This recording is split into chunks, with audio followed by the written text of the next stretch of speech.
It is 7 o'clock. I'll call the meeting order. Please join me in the pledge. I pledge allegiance to the flag of the United States of America and to the republic for which it stands, one nation, under God, indivisible, with liberty and justice for all. All right. Can I get a motion to approve the agenda? I'll make a motion to approve the agenda. Motion by Councilmember Mock. I'll second. And a second by Councilmember Sayre. Any further discussion? All those in favor say aye. Aye. Opposed, same sign. Motion passes. All right, community comment. Presenters are welcomed at the City Council for up to 5 minutes on matters that are not listed on tonight's meeting agenda. Specific requests for information may not immediately be addressed, in which case follow-up will occur with the presenter sometime after the meeting. The City Council should not be expected to immediately act on requests. However, they will follow up accordingly and may schedule items in the future for consideration. Is anyone here for? I do, but you do have something that's on the agenda later on. Do you want to take comments now, or do we wait till the item comes up? If you have general comments, you're welcome to bring them up now. Okay. Well, they're specific to that item. Yeah, why don't you come on up? Please introduce yourself, your name and your address, please. Sure. My name is Eric Evenson. I live at 223 Carver Creek Place. And I'm actually here to talk a little bit about the proposed Creekside Park development. Okay. That's on the agenda coming up. It's I live kind of up the hill and just a little bit, I guess it'd be east of where the proposed development is. First, let me start out by saying I'm not at all opposed to this development. I think a park of some sort is a great use for that area down there. Right now, I think it's largely just a boneyard, so it's exciting to see that it's going to be put to some positive use. And I see you do have a grant application coming for the DNR tonight. I wanted to comment on a couple of items or give us a few suggestions as to what I think you can do to make that grant a little bit to give it a little more oomph, if you would, to make it, and then to also maybe make the park even a little bit more appealing and possibly even save some long-term operating costs down there. Let me also introduce myself in another way, too. I've got about 35 years' experience. I've done parks planning. I was at Dakota. I did community planning in Dakota County for a number of years. I ran a watershed. I've gotten I've spoken internationally, I've spoken nationally, I've gotten lots of awards, yada, yada, yada. So I know a little bit about this stuff. My first comment on the proposed park is that it's a fine use, but there's nothing exciting about it, to be honest with you. You've got a couple of uses planned down there, pickleball court, a dog park, and a frisbee park. Is there something we can do to make it a little bit more appealing? One of the areas that the state is very interested in, and I say this because, I'm involved in this stuff, and one of my other things I do is I'm president of the Friends of the Minnesota River Valley. And I was able to attend the DNR's roundtable this year with the governor and the commissioners. One of the big hot topics out there is pollinators.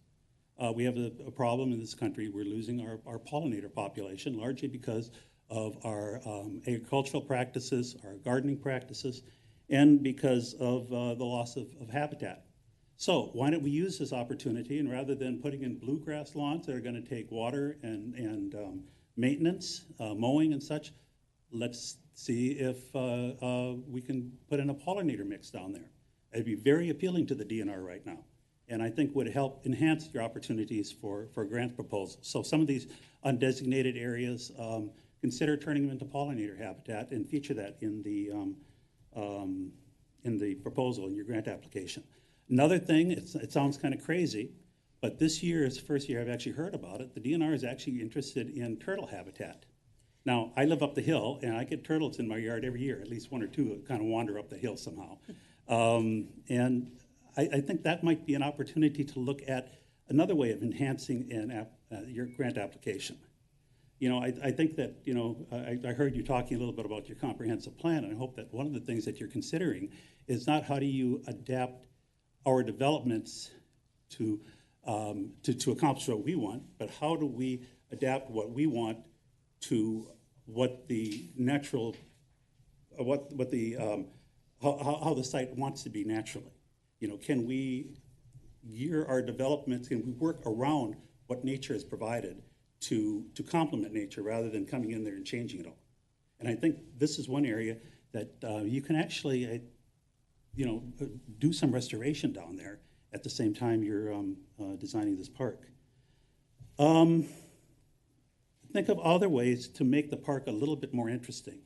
I honestly don't know what pickleball is. I talked to Eric a little bit, and I've kind of got an idea what it is. I'm not a Frisbee golf player. And honestly, I've got dogs, but I don't take them to dog parks. So none of that has much of appeal to me, but what does have a lot of appeal to me, and especially to older populations, is if you're gonna go down into a park and walk around and enjoy the trails and stuff, make it interesting. You know, is there something we can do about signage? So I understand what the pollinator plants are out there and some of the trees out there. Focus in on the natural resources that are there rather than putting in something different. And for God's sakes, don't put blue spruce down there. They die, and they're full of fungus, and they're just not gonna work. As you design it, also design it in mind of providing food sources for birds, using service berries, choke cherries, and stuff like that. It's an area where there might be a little bit of a messy plant, but down there it doesn't matter. Nut trees and such like that. So incorporate those kind of native food sources into your design. Not only will they be good pollinator species, but they're going to provide food for other species. And then don't worry about cleaning out all the dead trees. Some of the dead trees are really important. We have a number of bird species that want to nest in the dead trees. They provide very important habitat for a number of plants or a number of animals. Mr. Evenson, I'm just gonna, if you could wrap up your comments. Okay, I'd be happy to. Okay. Just a couple more comments. A couple of things too, use down lighting and consider the blue lighting, something to really focus things down on the ground. Right now, I get headlights into my bedroom, believe it or not, when they turn into there. And then something has to be done also, if you're gonna be putting a park down there, to slow some of the traffic down, both on Jonathan Carver Parkway on County Road 40, because at both of those corners, by then, people are accelerating quite a bit. Coming up off of 40 and coming down the parkway, people are moving pretty fast. And if you're gonna have people walking and so forth down there. And then the other thing is that if you do a dog park, quite honestly, I think 1.6 acres is too small for a dog park. You're gonna have, basically, it's gonna be a poop pen. That's what you're gonna have. I would consider expanding that. And then even before you get going too far into this dog park idea, start building some policies on this. Strongly recommend that you look at Three Rivers Park District's policies. Just go online and take a look at it. Also, don't be afraid to talk about charging fees. Three River charges $7 a day dog park fees, $55 a year dog park fees. You don't have a dog park yet in Carver. Now would be the time to be looking at some of that stuff. And it would be a way to discourage,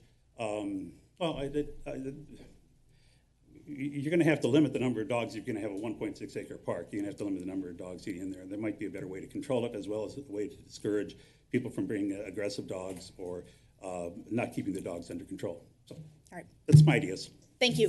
You bet. Appreciate you taking the time. Thanks. All right. Anyone else? All right. Moving on to presentation and reports. 5.1, the hazardous building action update for 216 Carver Creek Place. Mr. Anderson. Thank you, Mayor and Council. Speaking of the microphone here. It's on. Yes. Yes. So I'm here tonight just to give the council a brief update on 216 Carver Creek Place. As most of you, I think everyone except Councilmember Pershman remembers from last summer, the council approved hazardous building proceedings at this house. It was an abandoned structure that the owners began building back in 2002 and abandoned that construction. It's sat vacant for many, many years. It's deteriorated over time. And so we brought hazardous building action and finalized that order last July. It took a few months to get service completed on the owners because we were unable to locate them. And so what we had to do, which is allowed under the statute, if you can't find the owners, you serve them by publication and by posting the order on the front door of the structure. And so that was completed. You have to serve by publication for a number of weeks. That was completed in October. There was some timelines then that they had to either answer the lawsuit or abate the hazardous conditions of the structure, neither of which happened. And so we had a court hearing at the end of July in front of Judge Broughton in Carver County. It was a motion for default proceedings, and that motion was granted by the judge, but the owners actually, despite not having contacted me at all during any of these proceedings, did appear at the hearing. They made some objections to the city's requests, but ultimately the judge ruled in our favor. They were given a 30-day period of time to hire an attorney if they wanted to challenge or dispute the city's claims and essentially defend the lawsuit, and they did not do that. So just about a week and a half ago, that order took effect. The city now has, a copy of the order was also in the city council packet tonight, and the city now has, we're giving them effectively, we asked for this, a 90-day grace period to allow the owners to remove any personal belongings, because there is a lot of personal property in the structure. They've been effectively using it as a storage unit. And then it also gives staff some time to create a scope of work and go solicit quotes for demolition, because that's the next step here, is that the city's going to hire a demolition contractor to go on site, remove the structure, remove all the building materials, remove any personal property that's left behind, and then grade the property so it's in a safe condition. There's a foundation that will need to be filled in, and some other work that will need to be done by the contractor. And so we do have the spring here to get all that, the scope of work created. Staff is working on that internally. Bolton and Mink is working on the grading plan. And then we're going to try to get some reputable contractors that staff can try to locate and solicit quotes and bring back one that we choose or recommend for the council at a future meeting, where we would enter into a service agreement with them to do the work and get that building removed. So again, just wanted to bring this back to the council. It's been a few months since we've given you an update. I don't know if there's been questions from the public, but we wanted to make sure you are up to speed on where we're at and next steps. So we're happy to answer any questions if you have them tonight. Otherwise, we'll keep moving things through the process. And the 90-day grace period that the owners were given to remove their property ends right around Memorial Day. So I would look for the work to happen, early summer. Any questions? I have a couple. Go ahead, Christy. First, I'd like to say thanks for all the hard work. This derelict building has been sitting there vacant and an eyesore for way too long, so I'm glad this is finally has some good movement happening. So once the demolition takes place, the property, does that remain the current homeowner's property at that point? Yes. Okay. Yes. So ownership doesn't change. We've recorded a document against title that indicates that these proceedings are ongoing. So if they try to sell it, the prospective buyer would be aware of what's going on. But this does not affect title. It doesn't take the property from them. What the next step would be after all this is we would go back to the court and ask for them to award us our fees and assess those against the property. And then the city also has, it's kind of a two-step assessment. We'll assess all the abatement costs, all the costs that we spend with the actual contractor to do the work. We can assess that just via council resolution. Attorney's fees, court filing fees, service fees, all of the costs that the city has incurred leading up to this, just through having to go through the legal process, that gets assessed, but it has to be approved by the judge first. So we provide an accounting to the district court. It's just a way for the judge to look at it and say, yes, this makes sense, these are reasonable, and you can assess those against the property as well. That's separate from the abatement fees, which the city, again, has the authority to certify those to the property taxes without going through the court process. But we have to do it kind of through that two-step mechanism. mechanism, so. And then once that happens, if they don't pay, then I'm assuming it eventually goes into tax forfeiture, and then it just goes for sale to the highest bidder. But then how do we still recoup money off that? 'Cause does it follow the property then? No, so if a property goes tax forfeit, that's a good question. The special assessments do get canceled, but the city always retains the right to reassess. Sort of an unfortunate position that the city is in, because if you choose to reassess, it might discourage somebody from buying the property and putting it to good use. But at the same time, from our standpoint, the property is worth in excess of what these assessments are going to be, what they're anticipated to be. And so I'm not sure why the property owner would allow it to go tax forfeit. They would be much better off selling the now, the then vacant lot that's effectively build ready, and paying off the assessments at closing, and then, keeping whatever that profit is, because there is going to be some profit there. At least that's our best guess. So there's no way for the city then to, I guess, sue them after the fact to regain that money if it goes into tax forfeiture? There's not, and I probably wouldn't want to do that even if we could, just because judgments are difficult to pursue. Even if you get a monetary judgment, those can be very difficult to actually collect the money on. But there's not a way. No, the only way to get our money back is through the special assessment process. Okay, thank you. Questions? No questions from me. Due to my proximity to the property, I'm the next door neighbor. My actions ended with the city in 2007, and I'm going to recuse myself from any discussion about this. Yep. Questions? No questions. And I don't have any questions either. Thank you. Yeah, you're welcome. Let's see. We have no public hearings this evening. Can I get a motion to approve the consent agenda? I'll make a motion to approve the consent agenda. Motion by Councilmember Mock. I'll second. Oh, and a second by Very excited Councilmember Sayer. Any further discussion? All those in favor say aye. Aye. Opposed, same sign. Motion passes. All right, business items. 8.1, the fire station and public services building project. Mr. Merrick. Thank you, Mayor and Council. Just give me a second to cue this up. Yep.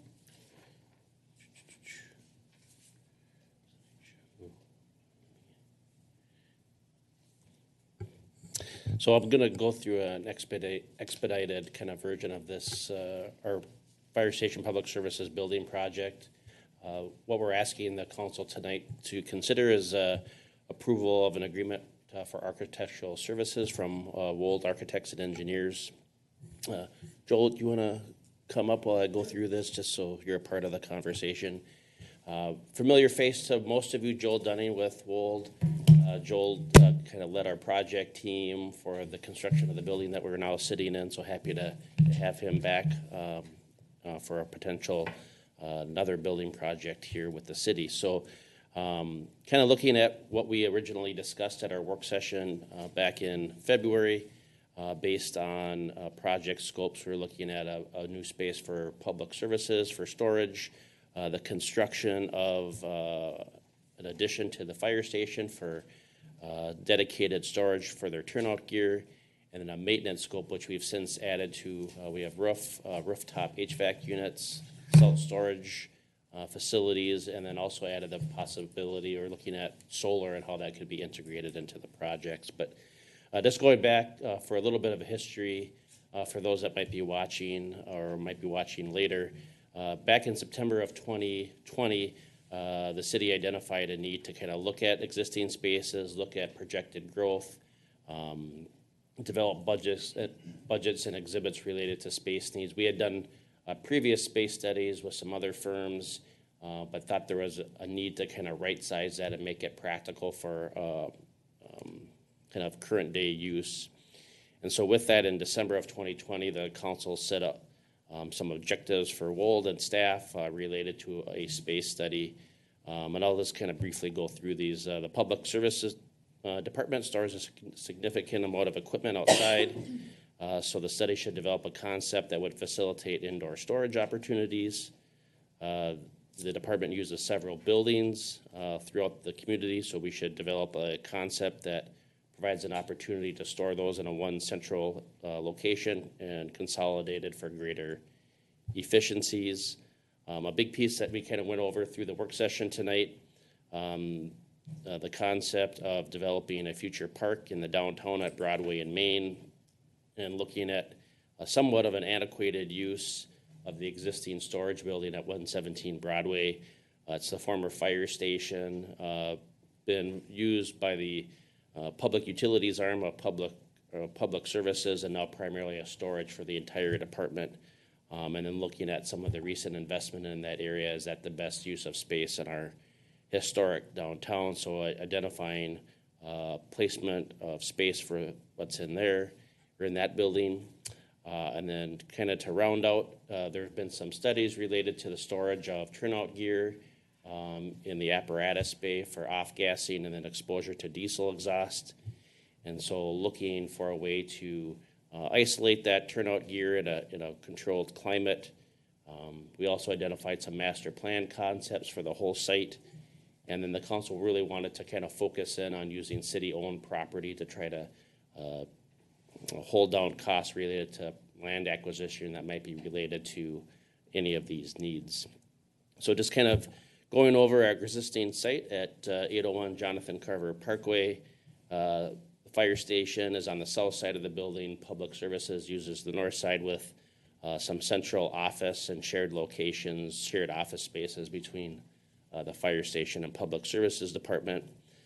To the rear of the property, or on the west side, you can see the existing boneyard or storage area, along with the salt storage shed, which is in the northwest corner of the property.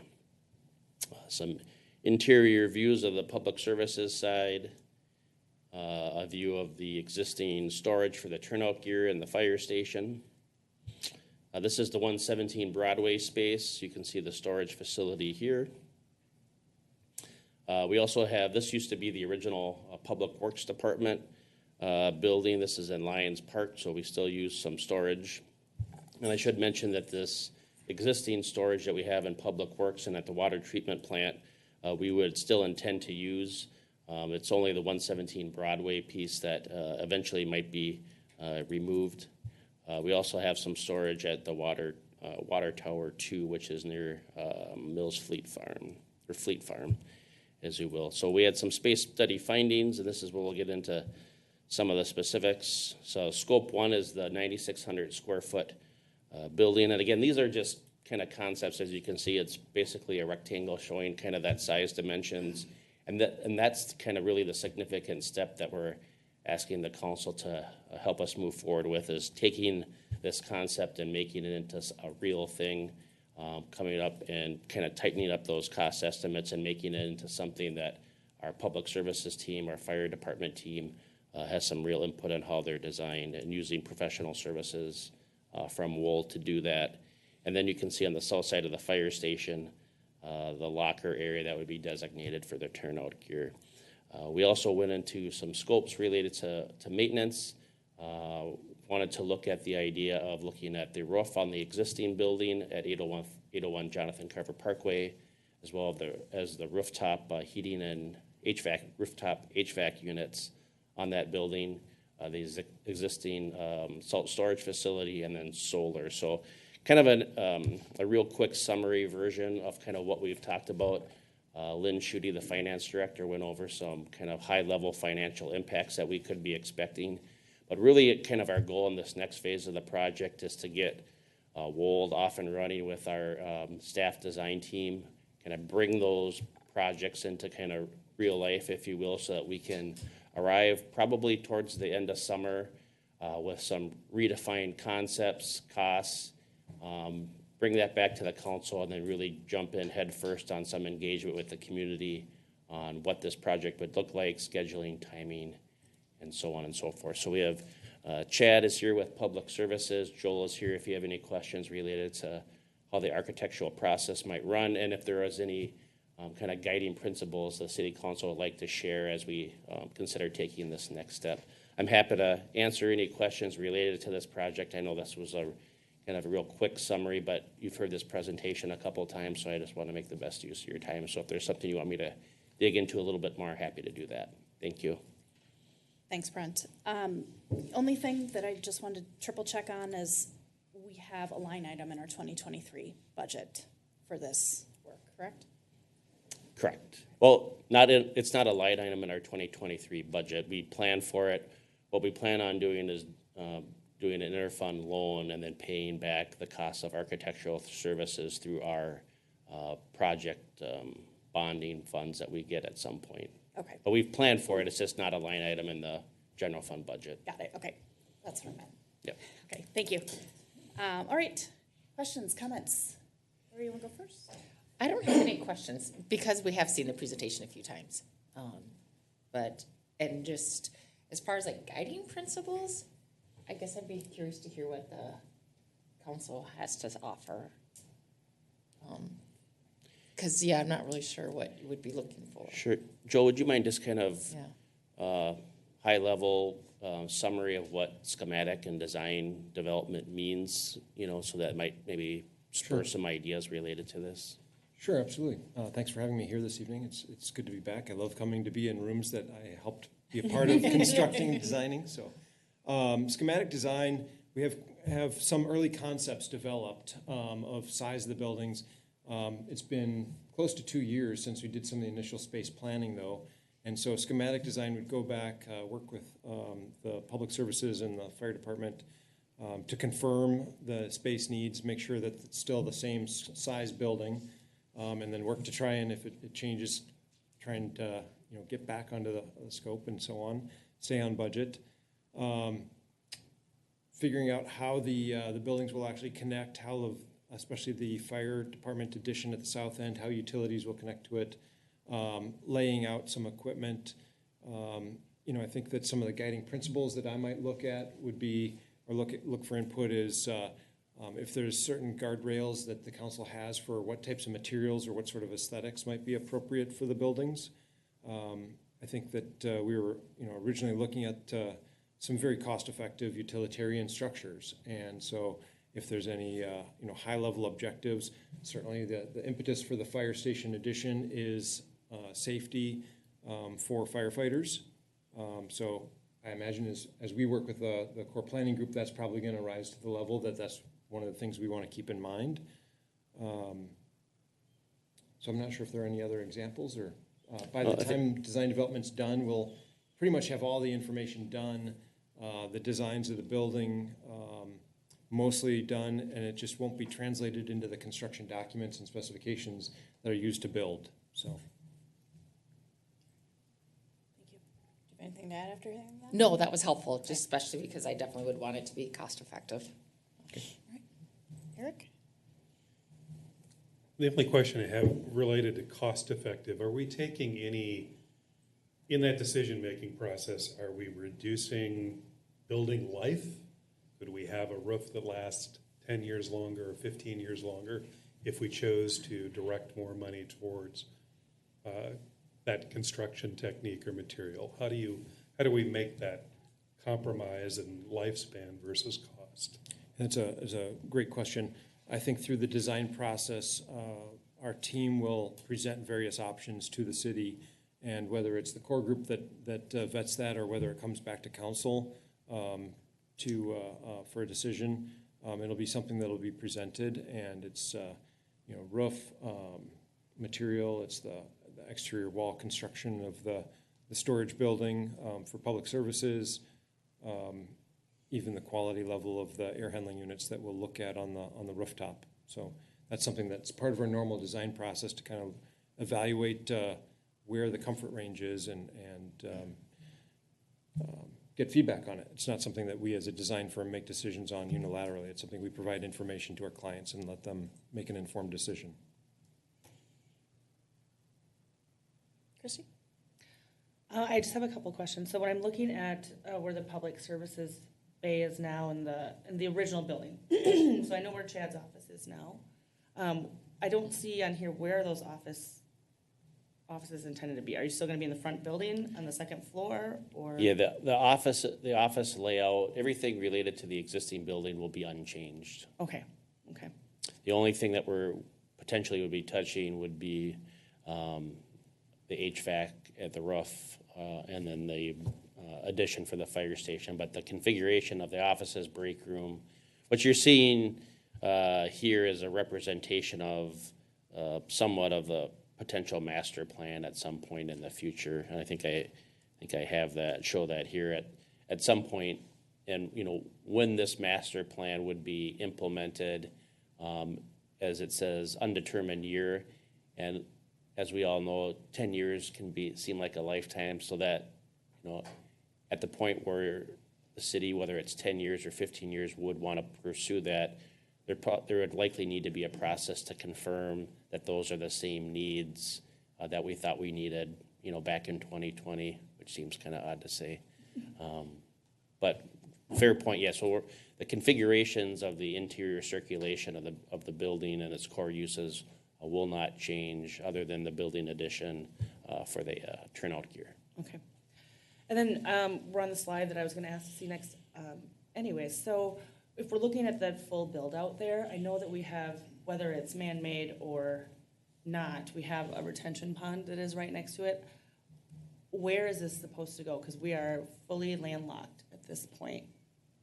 Yeah, so the retention pond, we're not planning to impact with, that's only the master plan, but you know, if we get that far, or, you know, that's one of the reasons Aaron Schmidt's gonna be on the design team for the public services part is, if there needs to be some mitigation to that, there are some strategies that Aaron's worked on. It is could be a costly venture at some point in the future for the city, so hoping that maybe some more land opportunities in and around this area open up by the time the master plan needed to be implemented. But short term,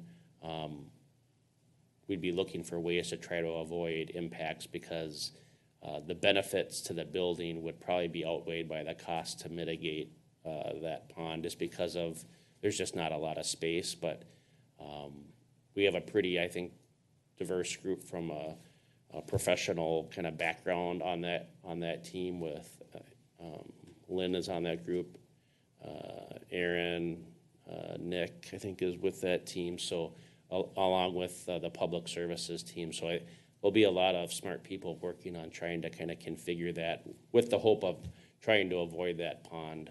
Okay. Did I miss anything, Aaron, there? Nope, I think that was good, Brent. Okay, that's all I have. Okay. I like this. I think, you know, in terms of what you were asking for guiding principles, I think, and you kind of went over this, like, we are trying to make this as safe as possible for the firefighters. And so that is like the preliminary goal. Would love to see something that kind of matches the building and looks nice along with the building, but is as cost effective as it can be. If you tell us we can repurpose 2 shipping containers, I don't think that that's quite what we're looking for, but whatever we can do to blend in. And as far as the public services building goes, while I want it to be something that our folks can be proud of and excited to come to work every day, don't think that this is going to be the one for your portfolio. You know, I think it's not going to be visible from Jonathan Carver Parkway or really anywhere anytime soon. So I don't think that it just necessarily has to have any bells or whistles. But I do like what you said, Eric, about we put a little bit more money in it. Will it get us something that won't blow over in the first windstorm, which is definitely something we want, or more of a roof or that kind of thing. Right. So I think that's what I'm looking for. I agree with you, Courtney. I think the bells and whistles, I think this is a utilitarian building. It's going to sit in the background, and it's going to be just exactly what it's used for, and it's storing our dirty vehicles and our public services work stuff. So, what? I mean, I'm sorry, Chad. I'm sure that you wash. Yeah, I saw Brent's face. I'm sure you take wonderful care and they're washed up, but let's be honest. You know, and I was also going to say something that we could grow in, and using growth not only as a metaphor, but if it's sounding like we aren't necessarily gonna be able to figure out a way to grow the public services bay to the south. I think that's something we need to figure out sooner rather than later, because we'll either need a building that can grow to accommodate our needs in 10 or 15 or 20 years, or we can write that off kind of early in the process in my mind. Okay, great. So, I think that's it. Do you have what you need from us? I think so. Okay. Yeah, You I'm guys, excited. everybody else? Oh, right. So we need a motion. I'll make the motion to accept a proposal from Wold Architects and Engineers to perform architectural services for the fire station and public services building project. I'll second the motion. We have a motion by Mayor Johnson and a second by Councilmember Pershman. Any further discussion? All those in favor say aye. Aye. Opposed, same sign. Motion passes. Right. Thank you. Glad to be working with you again. Okay, 8.2, the Creekside Park DNR Outdoor Recreation Grant. Ms. Smith. Thank you, Mayor and Council. The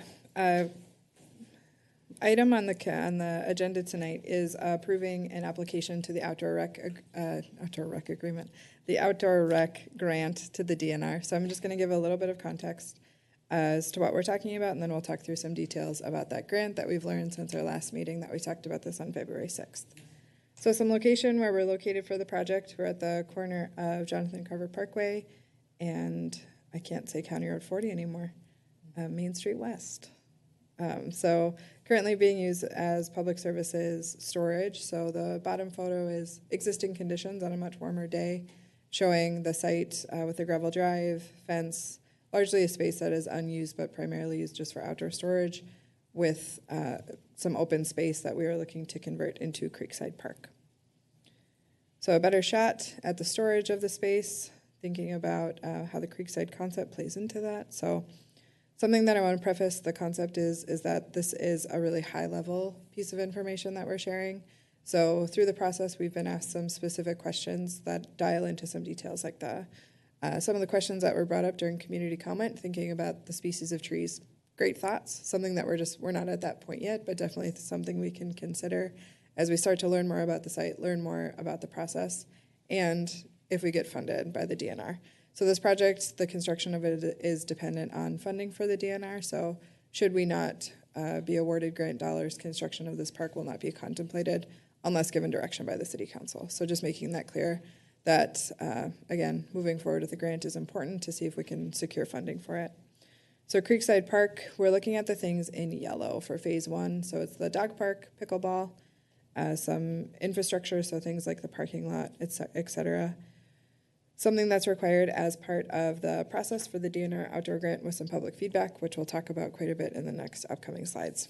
So talking about the grant, what it's considered, we had a meeting with the DNR as well, so I'll share some feedback that we received on our project. So we were able to sit down with our specific concept and just say, how does this look? Is this something that you funded before? And we got some additional feedback from them, which was really helpful. So the focus of the grant is to increase and enhance outdoor recreation through community parks throughout the entire state. So great that it's open to the entire state, but tricky because they're probably going to get a lot of applications. The outdoor recreation grant largely has a matching requirement of about 50%, and the maximum grant award is $350,000.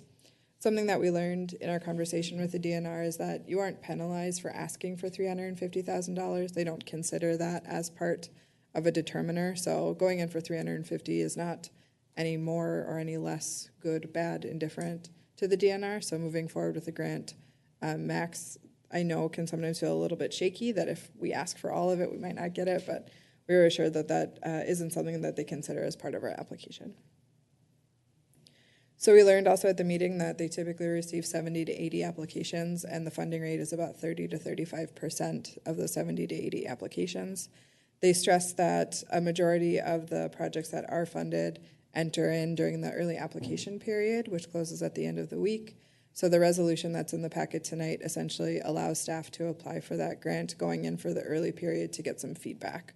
So our goal would be to apply, get some feedback, adjust our application as they give us some information that we might not be seeing. Something that's been tricky as we have started work on the grant application is that they don't want a lot of the fluff, and that's a place where I specialize occasionally is the fluff. So some feedback that we got was be concise. Like, we do not care about some of those details that feel really important to us at a community level. They want to know kind of the nitty gritty of what they will be funding. So reining back a little bit some of the information. Something that's also been a little bit tricky in that process is, I think collectively we're all really proud of the work we're doing with Great River Greening on Carver Creek cleanup. We talked about that a little bit at the meeting with the DNR, and they gave us kind of like, sounds great, but that doesn't matter to us as much as to what we're funding in the park. So I tried to casually mention it a couple of times, just like, oh, we have this great grant and we're working really hard on creek restoration, but again, not something that they're focused on. I think something we're proud of, but we'll try to leverage how we can, but can't be the focus of our grant application, unfortunately. So there's a long list on an upcoming slide that shows where we're at. The council put in the work on this project at the February 6th work session, so we talked through the concept plan, next steps. We also had the public comment period, which ran just after the city council meeting, and then we're continuing to get kind of a trickle of feedback right now. A large amount of that feedback came early February when we did a pretty big push for the project.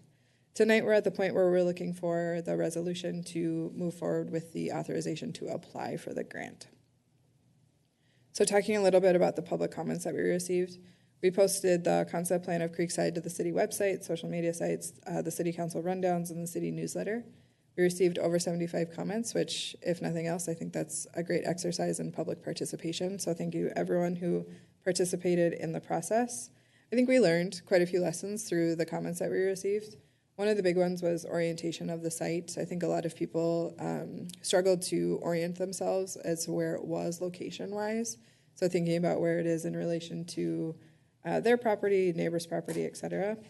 And then largely there was a lot of questions that we simply couldn't answer because we're not at that point in the process. So again, we're just at concept phase. So if a resident is really passionate about not having blue spruce trees, that's really great feedback, but not something that we're considering right now, but can absolutely consider should we receive funding and move forward with the project. So we got a lot of questions about maintenance, timing, phasing, et cetera. It was a little bit challenging to have just some of the answers be, we don't know yet. And that's something we're going to work on, just because I don't think that's an overly satisfying response. If you take some time to email the city to say, these are my thoughts, and then we come back and say, thanks, we'll think about that in the future. But it's just kind of the nature of the game where we're at with the grant and the concept plan, et cetera. Overall, the feedback was generally positive. Pickleball is really hot right now, so we got a lot of support for the pickleball courts. A lot of people excited about the dog park.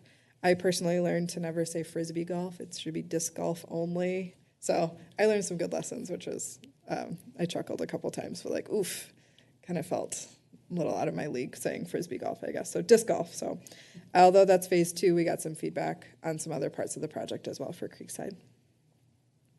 So on the roadmap of where we are, again, we're pretty early in the process. So next step would be submittal to the DNR for the review of the grant to get some comments back by March 10th. Final grant is due March 31st, so we would have a couple weeks to rework based on their feedback. We'll hear about the grant award this summer. And then should we be awarded that money, we would get started fall, winter. Project completion would be June of 2025. So we'll need to obviously check a bunch of boxes, and somehow 2025 is going to be upon us pretty quick. So thinking through the project in entirety, we'll go from concept to full bidding of the project, where we will learn a lot of those details, take some of those feedback, questions, and comments that we got through the process, and be able to implement them effectively into the overall design of the project. So tonight, again, is just a resolution to allow staff to enter into the grant pool, so the March 10th early application, continue work through March 31st for that final deadline. So I will open it up for questions and comments. Questions, comments? So this, okay, the first round, do we have a sense of the DNR's weighting criteria for the grant, or do we get that as the feedback? Like what they score, do you mean? Correct. So we talked through the large components of our project, and they gave us the feedback that they have funded all features in our phase 1 previously. So they aren't able to say like a pickleball court scores higher than a dog park, but they were able to give us the feedback that historically they have funded all of these elements in other places. They do have a really big focus on ADA accessibility. We know that for sure.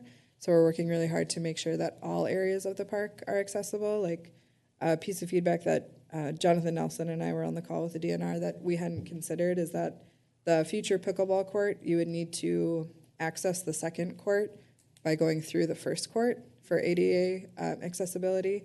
So we'll be reworking the plan a little bit to make sure that that second court is also accessible just off the trail. So we got some really specific feedback related to ADA accessibility, which has been helpful for us to rework a little bit. So things like that were specific, where a lot of it was really vague of like, we've funded this before and generally it looks good. So we got some good feedback. I think all areas of the park could be funded, but I don't think they weigh them differently. Or if they do, I don't think they'll share that with us. Okay. Well, I want to say thank you to Eric Evenson who came in. I think he had some really interesting and some really good feedback about the project. Obviously, like we talked, some of it is way too early to get down to the specifics of trees, but I think the things that he talked about are really important to keep in the back of our mind if we do receive the grant. One thing that did strike me, though, is he did talk about the pollinator garden, and so I'll just call it pollinator garden area. So along the Carver Creek, we are having Great River Greening come in, so they're doing creek restoration there. One thing about planting pollinator plants and things like that is their deep root system, because they're natives, it can also continue to help stabilize that farther back. It is a hot topic, it is a big thing, but let's be honest, it's bees, right? So we don't want to stick it right next to the pickleball court, it's probably not the best, but, and by that I mean right next to it. But is it something that we should think about incorporating into the plan? And when I look at this, I'm looking between, let's say, what is that, future picnic shelter, and where kind of 9 ends at that asterisk. There's a little space there. I mean, because it is the DNR, is there any reason that we should maybe include that in this plan, if the council finds it's appropriate, before we send it in? Sure. It is a really, like I said, it is a really hot button thing right now. So I have fully drafted a version of the grant, and there weren't questions related to pollinator habitat specifically in the grant. I think that that's one of those details we can include once we get past the concept plan. So yes, I think it's important. Yes, I think it's something that we can include in the park. No, I don't think the DNR necessarily cares about it for this specific grant. In general, I think they do, but they didn't specifically ask about pollinator habitat here. Sure. Although they don't specifically ask about it, is it worth us putting it in the grant to have it in there anyways? So We that could. we could see that at least it's on our mind. Maybe, I don't know who's reviewing. Maybe there's someone who it's not written, but when they're reviewing it, finds that that's We can absolutely try, but just based on the feedback, they asked for pretty concise answers to their questions. So if I can find a way to tuck it in nicely, we can consider it for sure.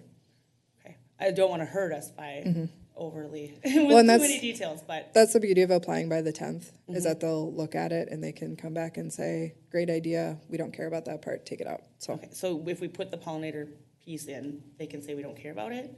Okay, take it back out. right. Okay. And I'm sure we all care about it equally, but Right, but it is, it's not as important in that grant process that we're applying for? correct. Okay. The other things that Eric said, again, farther detailed down the line, but I really like some of the ideas of walk-by learning signs. The trees for birds, really with the downlighting, I don't think that anyone wants to overly light that up. Nobody wants that light pollution. I do want to ask a question about lighting. Chad, this might be for you. So when I'm thinking about the parks that we have in Carver right now, how many parking lots at our parks are truly lit? Because community only has a light that's on the shelter or the warming house, right? So that one's not lit. Riverside has solar lights, but that's just because the boat launch is open all the time. Do any of the other ones that you can think of have full lighting, like all evening lighting? I'd have to get back to you on that. Okay. Not 100% sure. Okay. Again, details down the line, but and our parks close at 10 o'clock or dark, or is it just 10 o'clock? 10 o'clock. Okay. Okay. We'll discuss lighting more later. Thank you. Lori? I have a question on some of the verbiage in the resolution about any title work or permanent easement. It's the fifth paragraph in there. I think one, two. Yeah, fifth paragraph. Do we anticipate like it being a blocker, like if we don't get a certain easement, or So is that the just kind of standard verbiage, or is there some like a hurdle that we might have to overcome? resolution that is in the packet tonight it's part of the grant agreement, so we don't have the opportunity to draft or edit the resolution. So I think that applies for a lot of properties where they would be acquiring property. This is unique where the city already owns the property. So I wouldn't foresee any issue, easement, title work, et cetera. It's property that we already own, which is not maybe common for other people who are looking to apply, which is why it's probably included. Okay, all right, thanks for clarifying. Go ahead. Thanks, Courtney. I wanted, if you could maybe talk just a little bit about the difference between park dedication and our general fund, because I don't want, if we have viewers later, for them to be confused, because park dedication can be confusing, as to how that money comes in and how that money applies as for this grant rather than general tax fund dollars. Yes, and absolutely. Can I add on to that while we're talking about things for the tens and tens of viewers that we have at home? Can you also talk about the Parks Master Plan and how this has been in the plan to redevelop as a park forever? Yes, absolutely. So where to start? Let's start with the Parks Master Plan. So in 2018, the city undertook a planning process and developed a Parks Master Plan that eventually updated our park dedication. So we'll get into some of those details. But in 2018, we took a look at our growth area, so our 2040 comprehensive plan annexation area, knowing that the city has significant area to grow, and we wanted to be thoughtful about large-scale community parks in those areas. So as a whole, the Parks Master Plan moves away a bit from having a neighborhood playground in each development and moves forward with community-scale parks, so places that people want to gather, can build community and spaces outside of just their specific neighborhood. So we began to think about parks at a larger scale, so Ironwood Park, which is under construction right now, is a really good example that we saw that there was opportunity to build a large-scale community park with the skate park, basketball court, pavilion, et cetera. So in 2018, this piece of property was identified, largely because we already owned it, frankly, and that's a big hurdle to park dedication is land acquisition. Land is obviously a premium in Carver right now with the amount of development that we've seen, so we can sometimes get land as part of park dedication, but typically a developer wants to keep as much land as possible for them to develop because it helps their bottom line a bit. So we need to have parks in specific areas that can say, instead of park dedication dollars, we'll take land in lieu of that cash. So what park dedication is, I'm gonna bounce back and forth because they are really intertwined together. Park dedication is a specific fund that the city holds for projects that come in that are platted. So a new neighborhood that is built, Next Steps Daycare, Quick Trip, anything that is new construction that's coming in requires park dedication. So park dedication is a specific fund that can only be used for park development. So it can't be used for things like maintenance. So if we build this park and all of a sudden we realize we need X amount of dollars to take care of it, we can't go back and use up park dedication money. Park dedication right now for a single family lot is $4,070. So every new lot that comes into the city of Carver, the city collects $4,070 for each one of those, and we use it for community scale park development. So the general fund does have a small commitment to park dedication every year. I want to say it's around $16,000. So every year the general fund pays into park dedication, but 99% of the fund for park dedication comes in via new development. So each one of your houses likely paid park dedication when it came in. Yeah, you're right. Chrissy, you're right. Oof, that would have been I don't think they had that in 1860. Yeah. Right. It was 2 bits. So that is, there's a perception that these large-scale park developments put a strain on the general fund. They do not. They largely come from park dedication dollars, which is a different fund. So in support of park dedication, we needed to have the Parks Master Plan to show how much money we needed to collect per lot. So we listed out every park project we thought we might see by 2040, added that up to the total cost, took the number of housing units we think we'll see by 2040, and divided it. So it comes down to, Larry Harris, a nexus to be able to say, to fund all the parks, we need to collect X number of dollars per lot. So Creekside Park, the match would come from the park dedication fund, so it would not come from the general fund outside of that $16,000 we contribute every year. So again, largely funded by new development. It's kind of a buying into the system when you have a new development house, is that you're putting money forward to community parks in the future of Carver. And with the Parks Master Plan, that goes through a long process very quickly. Can you run through who went through the process of working through that and Sure. approving it? Parks Commission, city comment, input? Yep. So the Parks Master Plan, this is all tying together so beautifully. It's an arm of actually our comprehensive plan. So if you remember Design Carver, our 2040 plan, we kept the park section pretty lean intentionally because we knew we were going to undertake the Parks Master Plan process. And that document is easier to edit than doing a full comp plan amendment.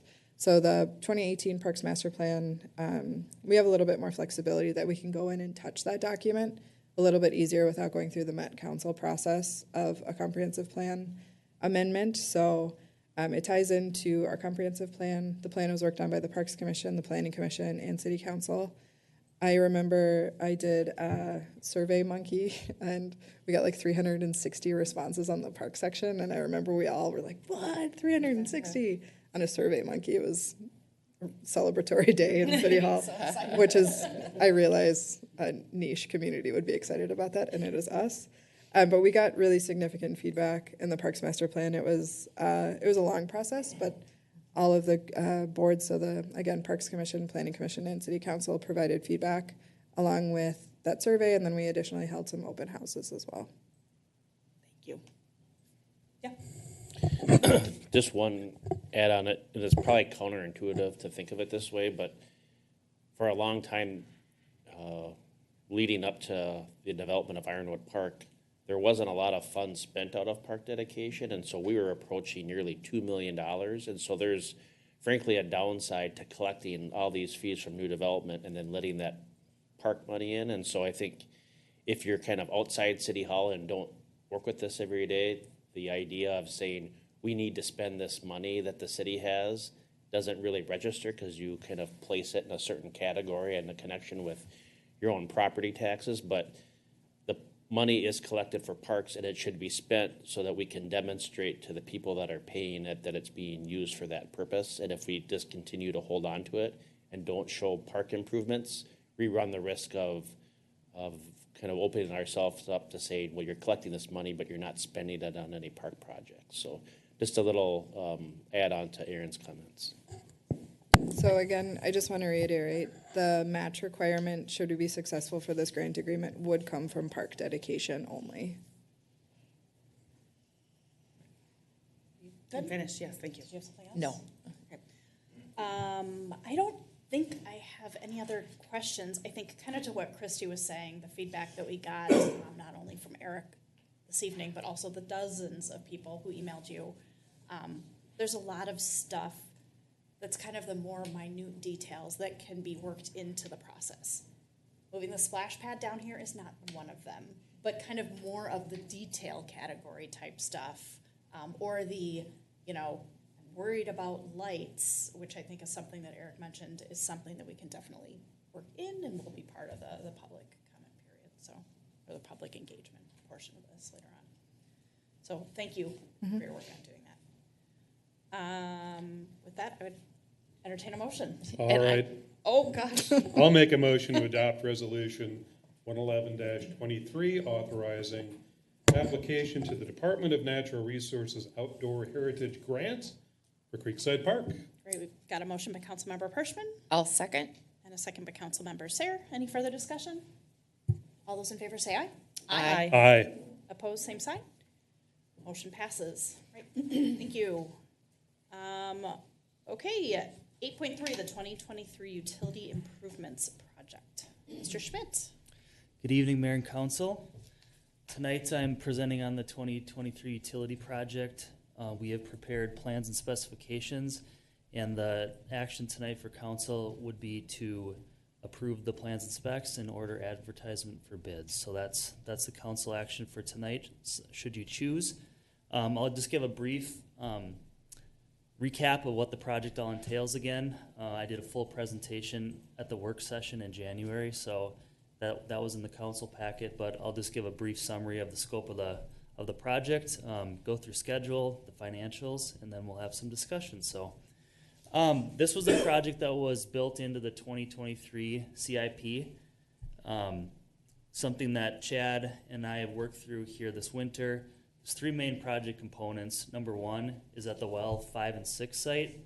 So that would be adding an on-site backup generator to that site so we could operate both wells 5 and 6 simultaneously in the event of a power outage. So that would be hooked into the well house with an automatic transfer switch so the generator could start up and operate those wells without other power on the site. So that's the first piece of the project. The second piece is Mount Hope Road. There's a pressure reducing valve in the road there, which regulates our pressure from our middle zone to our low zone in the city's water system. That valve is from 1987, so it is past its useful life and it needs to be replaced.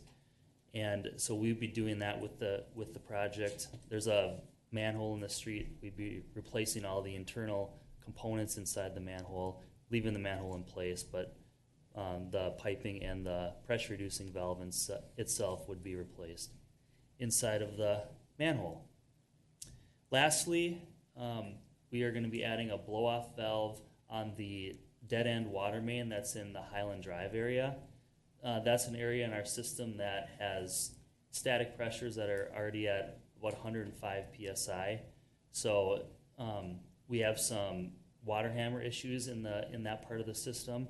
That when Chad would flush hydrants or there's like high water demand in that area, that can create a water hammer where it can cause some nuisance issues inside the homes, such as the water heater blow-off valves releasing some water if the homes don't have an individual pressure reducing valve. So that's something that we're building into the system just from an overall reliability standpoint, that we can operate, control that part of it to make that system less finicky just because it's a dead end right now. So someday that'll be looped should the area to the west develop, but right now it's a dead end system, and we're recommending putting a blow-off valve in that area.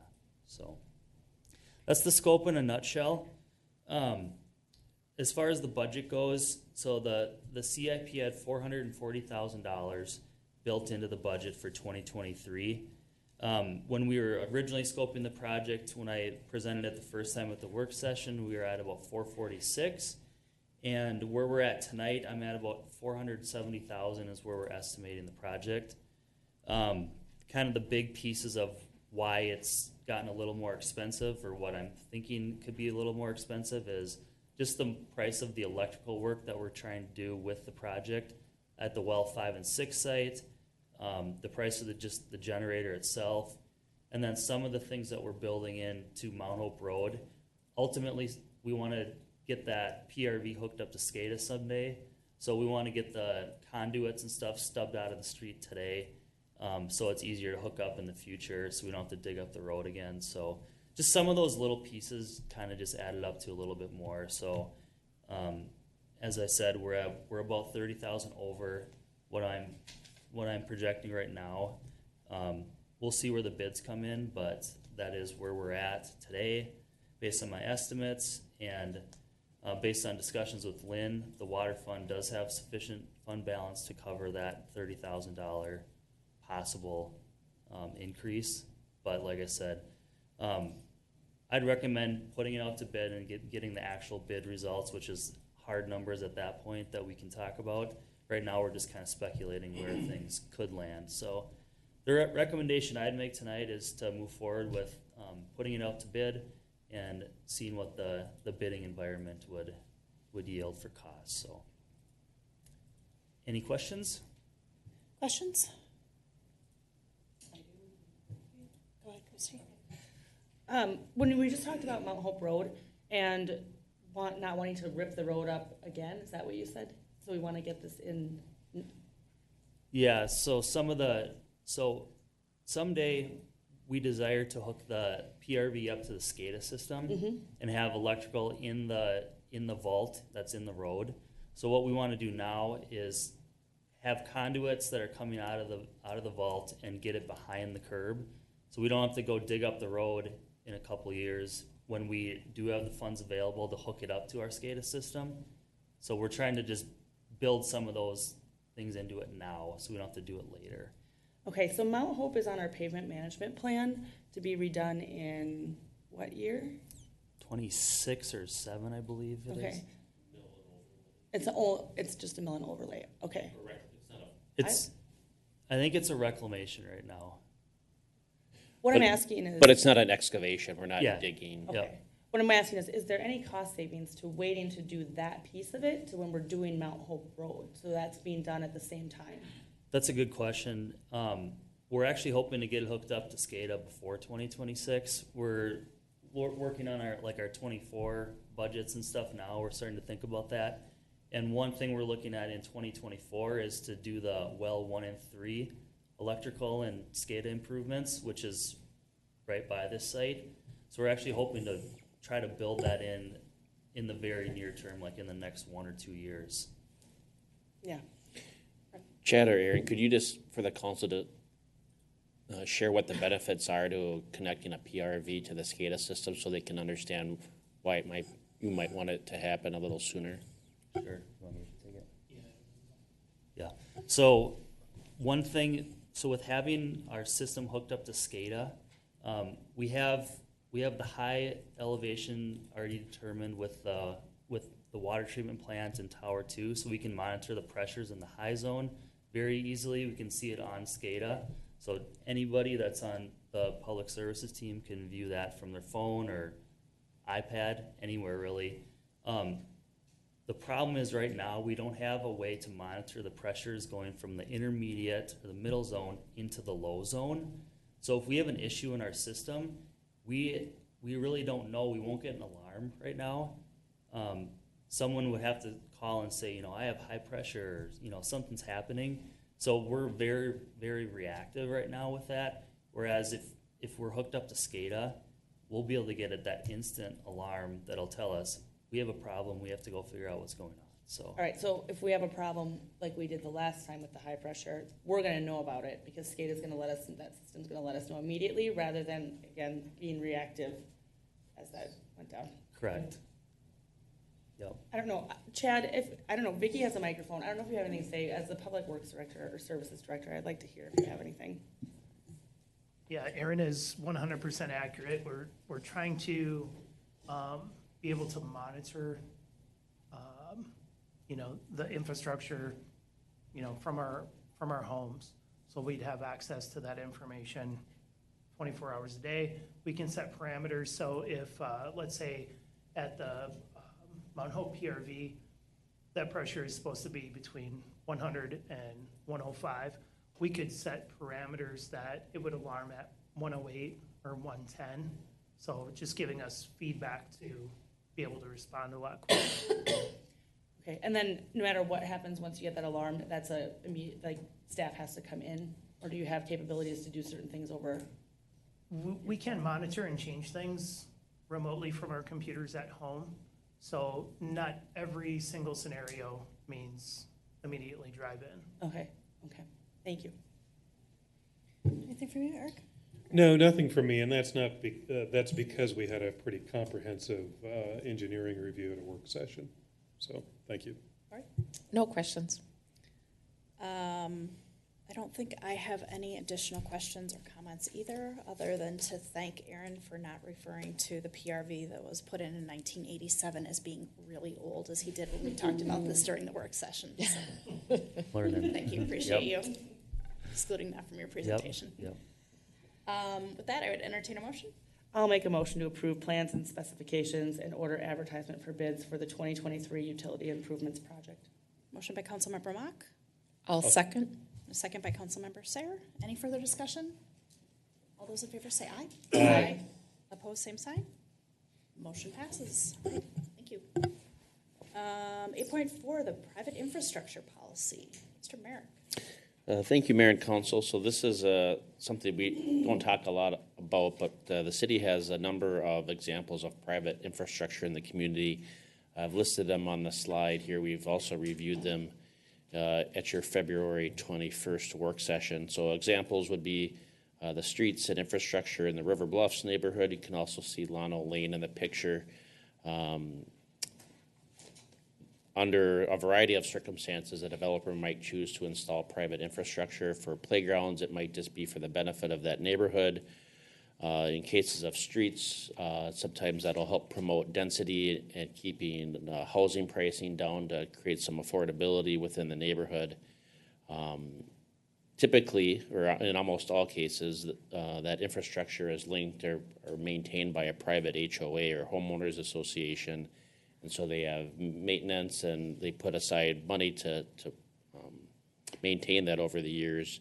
There have been a number of occasions where neighborhoods or people or the neighborhood that is maintaining that private infrastructure for a variety of reasons might reach out to the city to ask the city to take over that private infrastructure either on a long-term basis or on a short-term basis. For example, can the city plow Sumac Circle for this year because we can't find anyone to plow it. By practice, the city hasn't accepted or taken on any private infrastructure for a variety of reasons, and some folks here, Aaron Schmidt, Chad, or Aaron Smith might be able to comment in better detail than I can. But what we are trying to accomplish with this policy is somewhat of a occupational hazard for someone like me to try to speculate on what the city council may or may not do. And so a little gap in our policy structure where we want to have the council kind of specify their intentions related to requests on accepting private infrastructure. It certainly doesn't prevent you from hearing someone or someone making a request, but what it does is it enables staff to speak with some more clarity and conviction related to the subject, and so that's what we're attempting to do. We reviewed the draft, as I said, at your February 21st meeting. There was some formatting and some minor language changes, which the city attorney amended, and you'll see in your packet. Happy to answer any questions that you may have, or the team can take those as well. Thank you. Thanks. This too is another one that we saw and really dug in deep during a work session. I want to thank you. I don't know, Dave, who did the writing change that I requested, but thanks for getting that. You know, this is why there's private infrastructure in our community real close to the top. I appreciate that. Thank you. I also think that it's noteworthy to say that you mentioned it during the work session when we talked about this last, that somebody's not going to call and say, hey, will you plow our snow? And you're not going to say, yep, we've got a policy for that. Give me your email address. That you're going to explain it. And this is kind of only like a break the glass in case of an emergency use of when we would need to share it. But we have it if we need to take it off the shelf and dust it off and send it to somebody virtually or otherwise. So just wanted to make sure that that's understood as well. Not by It you, is, but by the tens. yeah, just as an example, like this is more, to your point, Mayor, this is more of a belt and suspenders thing for staff. Because usually the question comes to, what do you think the chances are that the council would take over Sumac Circle? And so I don't want to say I'm not going to lead with like the policy piece, but I'm going to kind of reference the talking points. And, you know, somebody at the last work session mentioned, you know, what would you say to someone who says, well, I pay taxes for like this, you know, and I don't get the street plowed in front of my house. And it would give me or someone else on the team the opportunity to say, you're paying for the entire street system in the city to be plowed. You don't just pay for that, you know, 100-foot wide street section in front of your home to be plowed. And so it gives us a little bit more conviction to kind of talk about it, because you know, the last thing that we want to do is give a resident or some other stakeholder the impression that, you know, the council may or may not want to do something when we really haven't checked in. And a lot of stuff that we do is driven by ordinances and policies and practices that you've already affirmed. This is just a significant area that tends to involve a lot of money and sometimes emotion, because in some instances you'll see where the infrastructure has maybe deteriorated and the HOA is looking to try to grab onto anything they can to kind of get out of maybe a position they don't want to be in. And so This just helps have the conversation. I would say that if we have something that we think you need to know about, even if you have this policy, we're gonna bring it to you and say, hey, you know, the Glen at Spring Creek is really struggling with their streets. You might, you know, we told them about the policy, but we encouraged them to come in and kind of share their story with the city council, et cetera, so. Other questions? No, from Christy? I don't have a question, but just a comment that this is just a great example of the staff recognizing a potential gap in a policy and then bringing it to a work session and then taking our feedback, like adding the verbiage to the first paragraph on kind of why a private infrastructure is generally established, and then also the examples that are in the packet and presentation. I just appreciate it, and I think it's a great example of the reason why it was brought to us and that we worked together and now we've come this far. So that was just my comment. All right, I would entertain a motion. I'll make a motion to adopt the City of Carver policy regarding request for city maintenance of private infrastructure as presented. Got a motion by Councilmember Sarah I'll second the motion. and a second by Councilmember Pershman. Any further discussion? All those in favor say aye.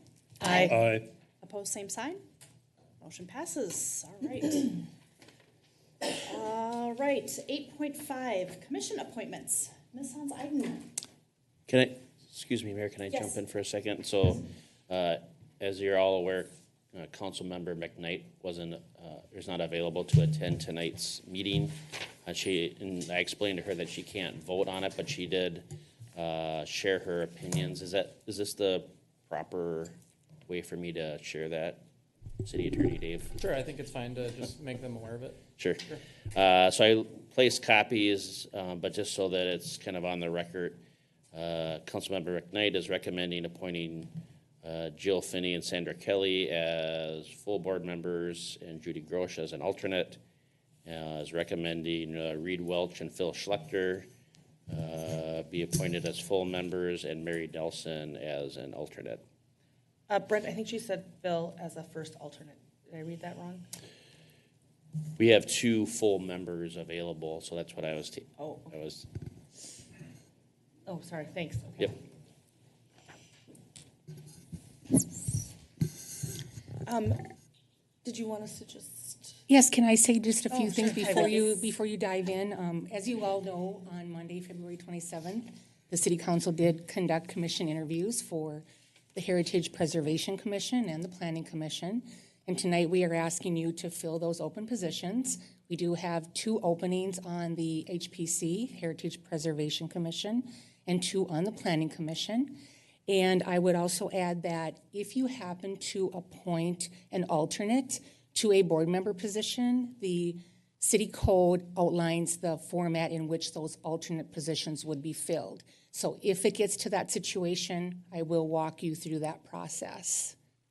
Does that make sense? So like, for example, you mentioned Phil is an alternate. So if he happens to be appointed to a board member position, that would leave that alternate position open. And there is a process in the city ordinance that outlines how that is filled. Okay. So depending upon who gets appointed to the board member position, they could be in a situation to have to take a look at those alternate positions too, if they're open, if that makes sense. Okay, yes, so you're saying we may be appointing for more than just 2 on each. Got it, okay. Thank you. All right, you were going to say something. Yeah, and I was just going to hop in as the liaison for the HPC. We had Sandra and Jill, who are currently board members and are currently applying again to be board members. They're doing a fine job. I fully support having them be full board members again. Judy is a full first alternate. I wish we had more board members. I mean, Judy, also you do a wonderful job. I think that because the 2 original are reapplying, and there's no reason that I can see to not reappoint them to those positions, that I think that Jill and Sandra should move forward with the appointment. I'm going to have you rephrase that as a motion, but first I want Sure. to say, not so much for the HPC, but certainly for the Planning Commission, once again, we had the challenge of having more applicants than we have slots for. So I just want to acknowledge all of the applicants who applied, took time out of their Monday nights, and became part of the process. So I appreciate that. It makes it harder for us, but it's a really good problem to have, and we're lucky enough in our community to have plenty of other opportunities where folks can get involved. So, with that. Well, if there's no other, I don't want to jump ahead with a motion, but I can. Do you want them singularly or? Yes, that's the way you've done it in the past, and then I can just document in the table here, just the person that you are appointing, and then if you can make the motion, that would be great. I would like to make a motion to appoint Sandra Kelly to the the Heritage Preservation Commission. We have a motion by Councilmember Mock I'll second the motion. and a second by Councilmember Pershman. Any further discussion? All those in favor say aye. Aye. Opposed, same sign. Motion passes. I'd like to make a motion to appoint Jill Finney to the Heritage Preservation Commission. A motion by Councilmember Mock. I'll second that. And a second by Mayor Johnson. Any further discussion? All those in favor say aye. Aye. Opposed, same sign. Motion passes. Mayor Johnson, could I ask a question to our city attorney about the Planning Commission since I wasn't available for the, Yeah, but why don't you finish your thought? what was, Oh, you know what, never I mind, did. we don't need to. I'm sorry, I thought we had to do the alternate as well for this one. No, we only have two, yeah. No, go ahead. all right. I unfortunately was not available for the Planning Commission, so I wasn't there for any of the interviews. So I would like to recuse myself from the vote if that seems appropriate. You can. You can also, I understand you probably have some familiarity with the folks that applied, and maybe you looked at their application material, so you don't have to do that. But if you're more comfortable doing that because you feel as if, to make a decision, you would have wanted to be in there for the interviews, that's understandable. So I think you can make a decision based on your preference. Okay, I think I'm going to recuse. I think I would have liked to have been present in order to vote on this, so I'll recuse myself. All right. Okay, I have some comments on the Planning Commission Okay. appointment. So I also, I want to thank everyone, and I'll back up and say, we comment that we have tens of people watching on air, but I know tonight we have a few that are interested, really interested. So thank you to everyone that made a decision to participate in the care and development of the community.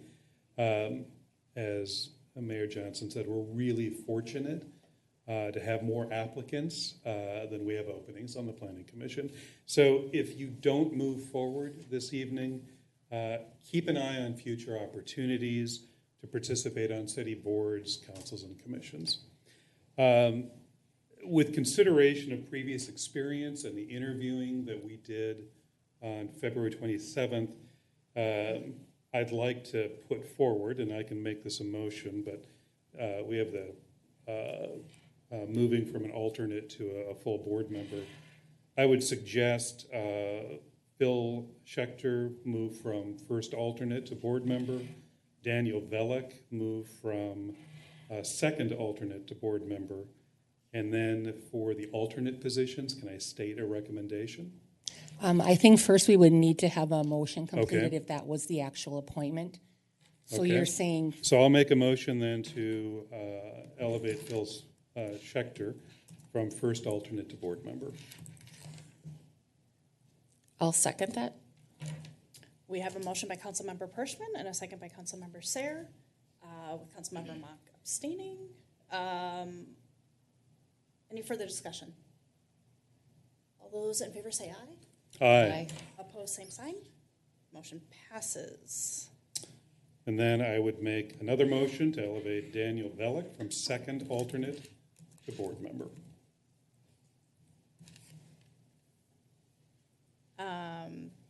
I'll second that. So we have a motion by Councilmember Pershman and a second by Mayor Johnson. Any further discussion? Just before we go any further, can I ask you who you have in mind for the alternate? Yeah, so we have, we'll have two alternate positions then. So I would move Mary Nelson, applicant Mary Nelson to the first alternate, and suggest Reed Welch to the second alternate. Okay. We have a motion and a second. Any further discussion? I would What have, did you say? made a motion to appoint someone else for that, but should I just wait until you want to do a roll call? Sure. We can take the vote. All those in favor say aye. Aye. Of, This was your motion for Daniel Velick. who seconded that? I did. Oh, I'm sorry. Aye. Okay, so we have 2 ayes. All those opposed, same sign. Nay. Okay, so we'll need a roll call vote, right? I think so. Councilmember Pershman, Aye. Councilmember Mock. I'm sorry, correct. Councilmember Sayer, Nay. Mayor Johnson. Aye. Motion passes 2-1 for Daniel Velick to be the full board member, the second full board member that we are appointing tonight.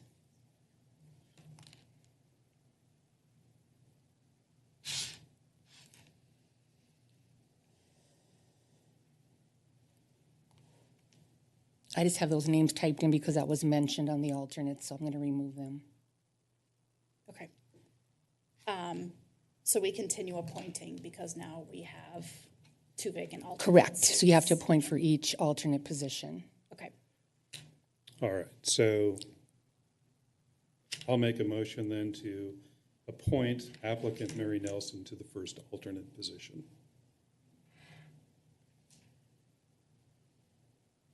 Do we have a second? All right, motion fails for lack of a second. I'm going to make a motion to appoint Reed Welch for first alternate. Do we have a second? I'll second that. We have a motion by Mayor Johnson and a second by Councilmember Sayer. Any further discussion? All those in favor say aye. Aye. Aye. Opposed, same sign. Motion passes. We have 1 more alternate to fill.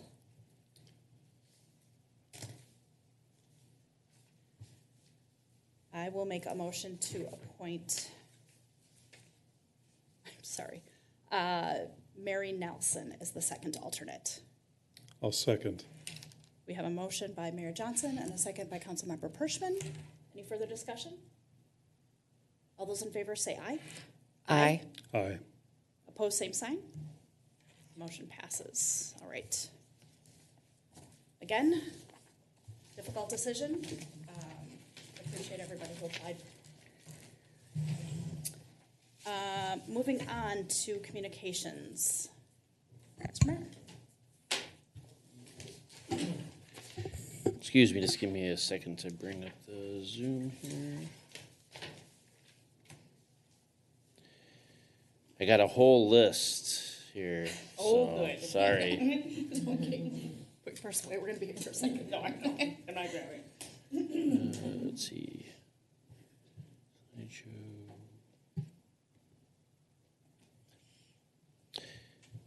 So I just wanted to give you, these are a couple, I would say, like miscellaneous things that are looking for feedback or just kind of giving you updates.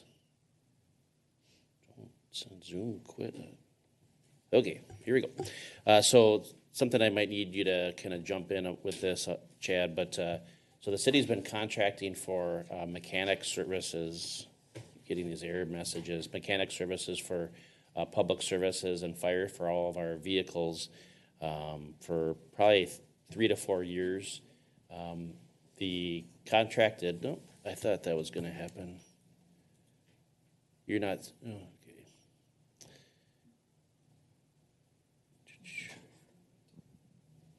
Yeah. 1 second.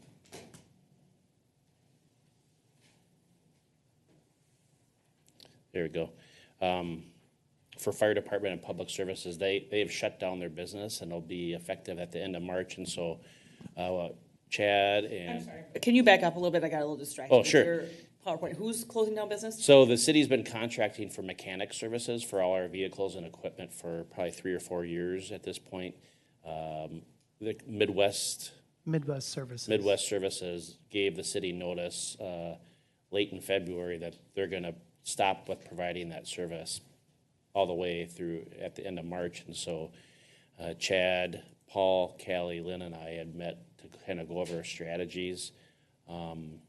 Chad, would you, as kind of a tandem here, can you just kind of talk about the services they provided and kind of some of the scenarios that we're reviewing? Because it's as you can imagine, a fairly significant service that we need. And, we previously, kind of prior to kind of Chad joining the city, we had some staff that had some mechanic service kind of background, and we still do, but at this point, we're somewhat challenged in that it's not within their position description, and so we need to make some choices on continue with contracted services or amending position descriptions, and then thinking of if we're assigning them mechanic duties, what are we not doing that we're currently doing that position is working on. So just wanted to kind of bring this conversation to the council as we kind of are on the head end of having these alternatives discussed.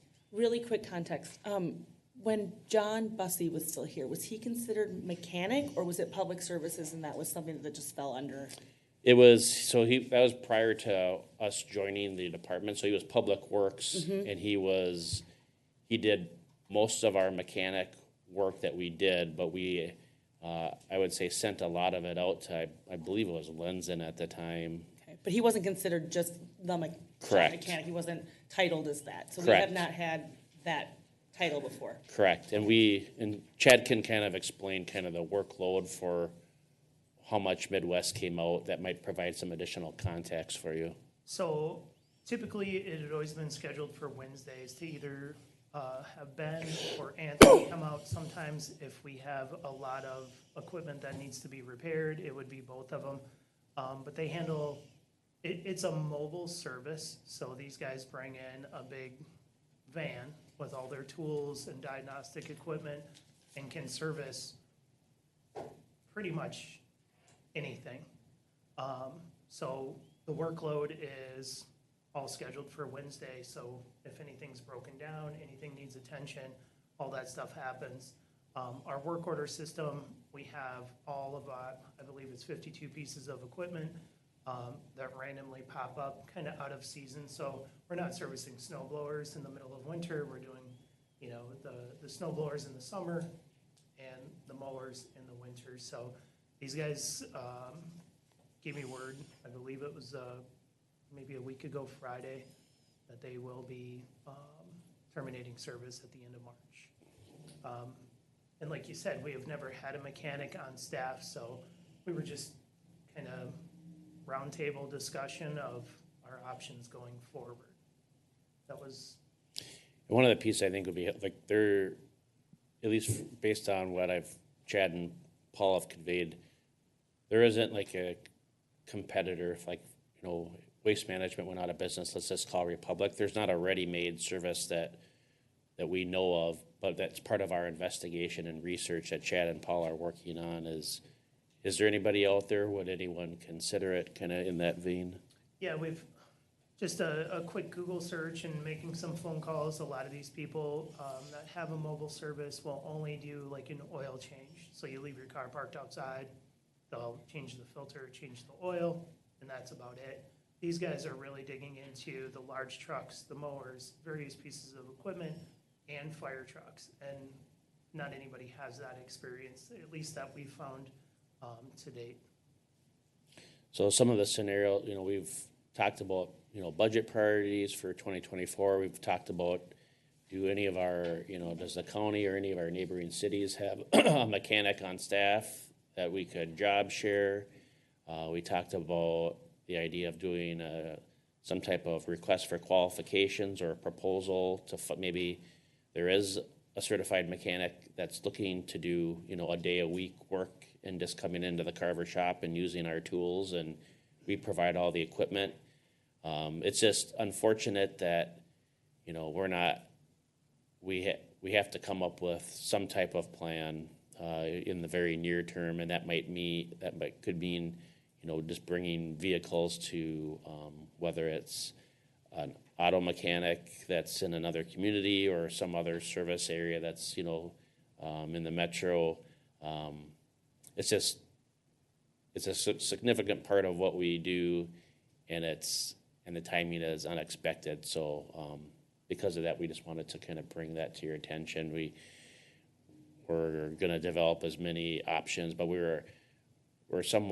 I'm somewhat hesitant, I guess, to, understanding that our capital plan right now has bringing on a public services tech in 2024, the idea of adding another full-time position, when right now we're only using that person about a day a week. I mean, they could probably do more, but you could say that about a lot of positions. So just trying to kind of fit this in within the whole spectrum of all the other things the city is doing and responsible for. So if you have any feedback that might guide us as we have these discussions, depending upon what the ask is, it might not come back to you. We might just inform you that, hey, we found this alternative. If it involves a budget item, we'd have to bring it back to you. But we spent, I think it was, 40-some thousand on contracted.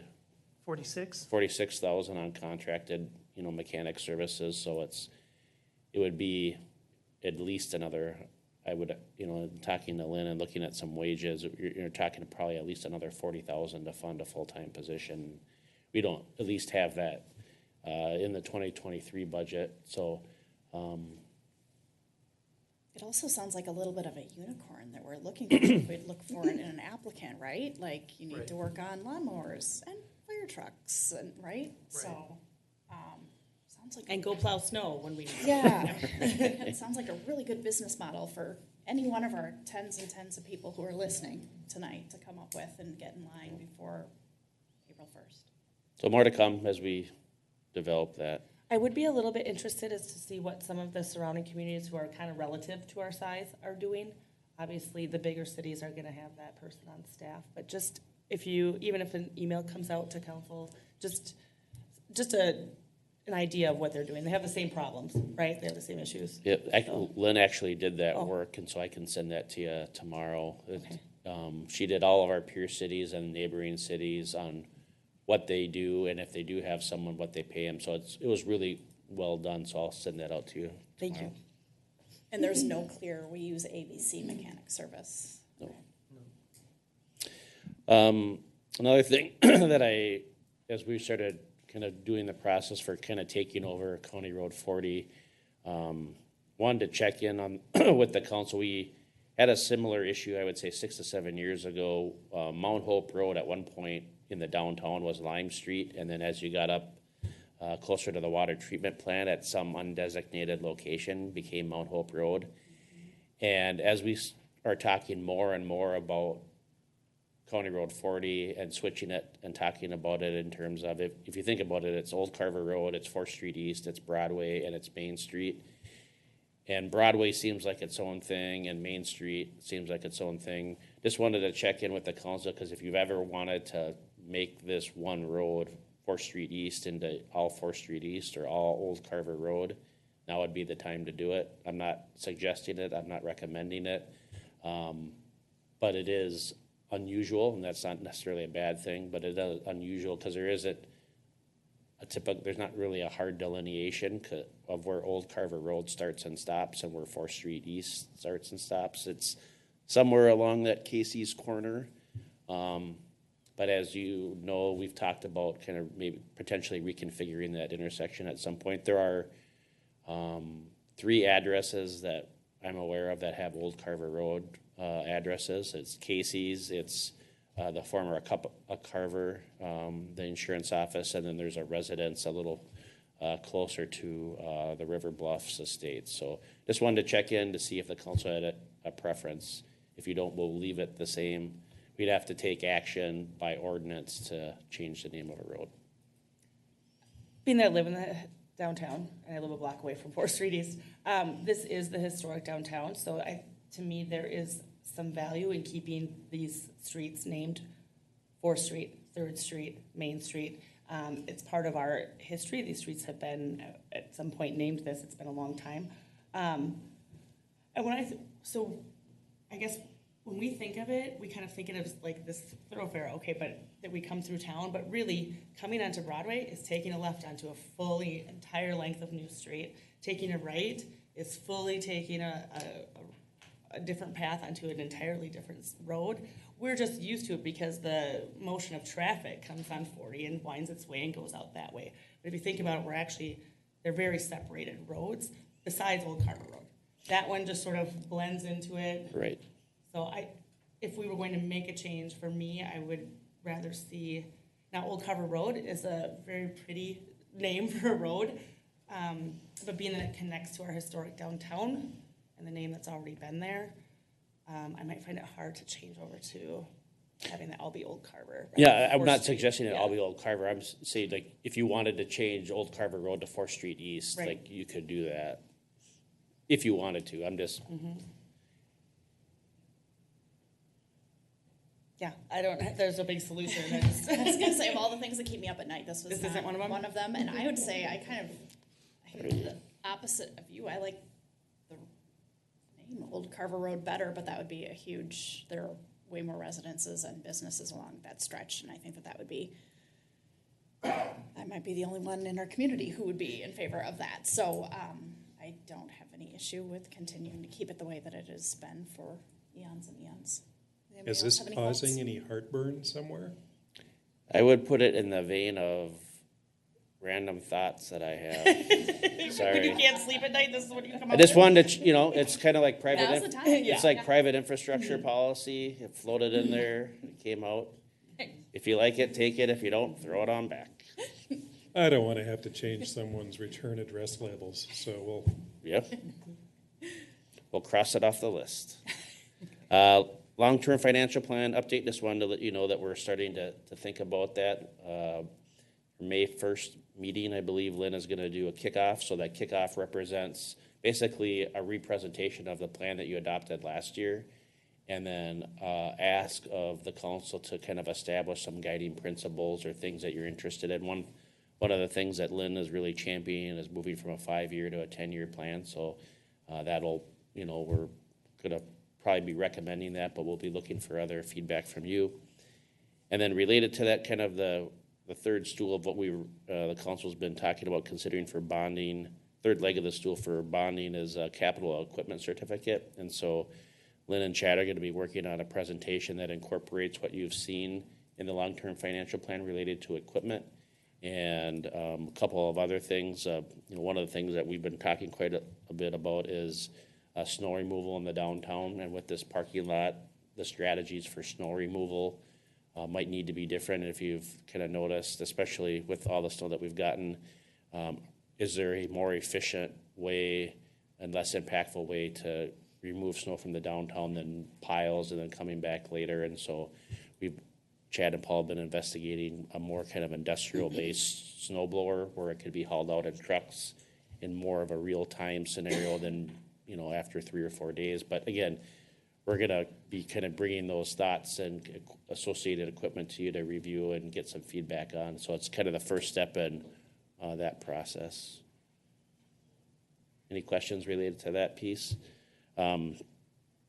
So the Miriam Junction Regional Trail has covered more ground in the last 4 days than it has probably in the last 4 years, at least from a Carver perspective. So an update on that. So Aaron Schmidt, Chad, Aaron Smith, and I participated and Todd Hubmer participated in a meeting with Scott County's design team as it relates to the Miriam Junction Regional Trail, which for those watching, there's a link on the city's Facebook page that takes you to the Scott County page. So it's essentially a reconnection of the old rail corridor across the Minnesota River, starting at the Minnesota Regional Bluffs Trail and going into Scott County.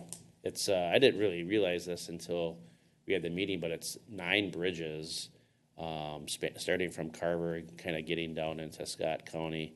They recently received a regional money from the federal government for that project. And in order to meet the criteria, they need to kind of continue to show progress and kind of meet kind of somewhat of a deadline related to the federal government of July 1, 2024. So they're moving this project along as if they're going to be bidding it, I would say early 2024 perhaps. And so taking that in, we're starting to work, and we're going to be having monthly meetings with Scott County. Now, they haven't secured all their funds for it, so one of the things that they're trying to determine is what their alternatives are. So I talked to Lisa, is it Freeze, with Scott County. She's their transportation director. She estimated they're at somewhere between 30 and 40% funding for the project. They're considering funding the rest of the, they have requests out for grants, they have requests out for bond, bond funds from the state. They're hoping to kind of continue to get those and add those to the pot. They're also considering funding the project from some of their internal sources at Scott County. From what my understanding, they've made a request or having ongoing discussions with Carver County related to funding, but the message that I took from it and I want to share is that this project is becoming more of a real thing than, wouldn't it be cool if we build a trail bridge across the river? And so that brought up a lot of things. We started talking about, construction routes and engagement and, similar to the Creekside Park concept. It's just a concept. They're trying to build these plans. They want to, is it 60% plans they want to have by July, 100% by the end of the year. And so Aaron Smith is going to be leading kind of the city's as the city's leading representative on it. There's also a lot of coordination that Todd Hubner and Aaron Schmidt are having related to how their project would intersect with the Carver Levee project. There is some benefit aside from all the trail pieces where, they would be responsible for, frankly, building part of our certified levee with where their bridge would touch down, kind of somewhere between the public utilities building and the Getaway Motor Cafe. One of the things that I connected with Aaron Schmidt after that meeting is if we could get, a lath in the ground just to kind of understand where the touchdown point would be for that bridge. But we're going to be starting to do kind of dedicated work because we don't have like the details of this, but we certainly want to get the community familiar with this project more so than we maybe had in the past. Because in my mind, it had been a 10 to 15-year project that was rolling. And I would say in a lot of ways, it's kind of become like the Carver Levee project. That always seemed like a project that wouldn't it be cool if we got the levee certified? And now it kind of feels like it's going to happen. But I do think there is an opportunity for these projects to be somewhat compatible. But we haven't talked a lot about it in this forum and this publicly because it's just been kind of an idea. And so I wanted to share that with you. And, if you have any feedback or, I don't know, I keep saying the word guiding principles, so I will say something else. Any things you want us to be, aware of, and, or communicate to myself or Aaron Smith or Aaron Schmidt as it relates to the levee that we can pass on to Todd. That would be a great time. We will certainly give you a lot of other opportunities as this becomes more of a concept and turns into like a construction drawings. But at the end of the day, I think close to $27 million worth of investment that would positively impact downtown Carver. I mean, kind of an unreal opportunity to bring a lot of people into the community. And then if you could couple that with a certified levee project, I mean, you're talking close to $40 million worth of investment benefiting Carver, downtown Carver specifically, a really unique opportunity. So with that, I'll throw it back to the council if there's anything you'd like us to be keenly aware of as we kind of muddle through these next steps as this project starts to evolve from a concept to a real project.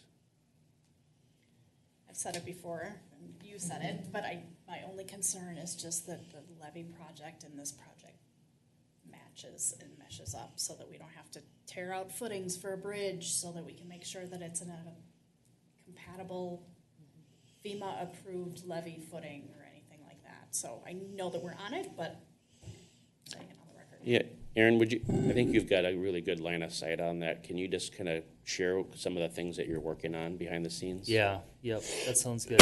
Yeah, I mean, the big things obviously is, what's the elevation of the certified levee going to be? How much are we going to be shifting the alignment in this area? So, it's horizontal and vertical alignments of the levee. Like you said, Mayor, what is the Army Corps of Engineers going to allow for a footing in the levee? So, that's one thing we talked about at the discussion the other day was, we're going to engage the Army Corps of Engineers, start having those discussions as a team, so everyone can be in the same room and hearing that information. So that's, obviously a ton of unknowns right now, but we'll work through it. So Yeah, awesome.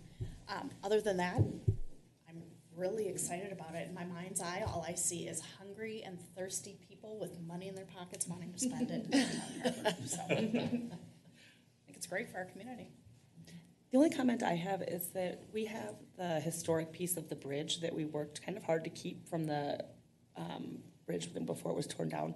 I would love it if it didn't intersect right with that so that we had to somehow tear that piece of history down.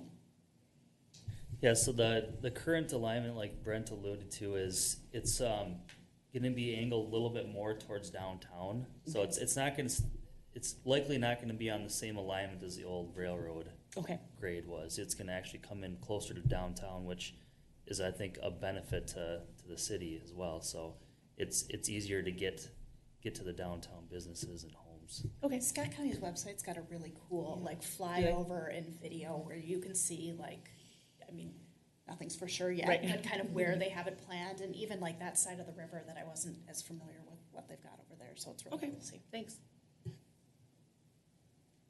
Brent, I don't have anything for you this evening because I know that's an open-ended question and we're going to have lots of opportunities to talk about it. So I'll just say what the mayor said. I'm really excited that both things are happening during my watch because I didn't expect that they would move that fast along. So that's great for me. Council for 2 months and he takes credit. I had a chance to watch the video, and it's really cool. It helps you visualize it, and I think it's 2.4 miles. I mean, just a lot of exciting things. So, thanks, Eric.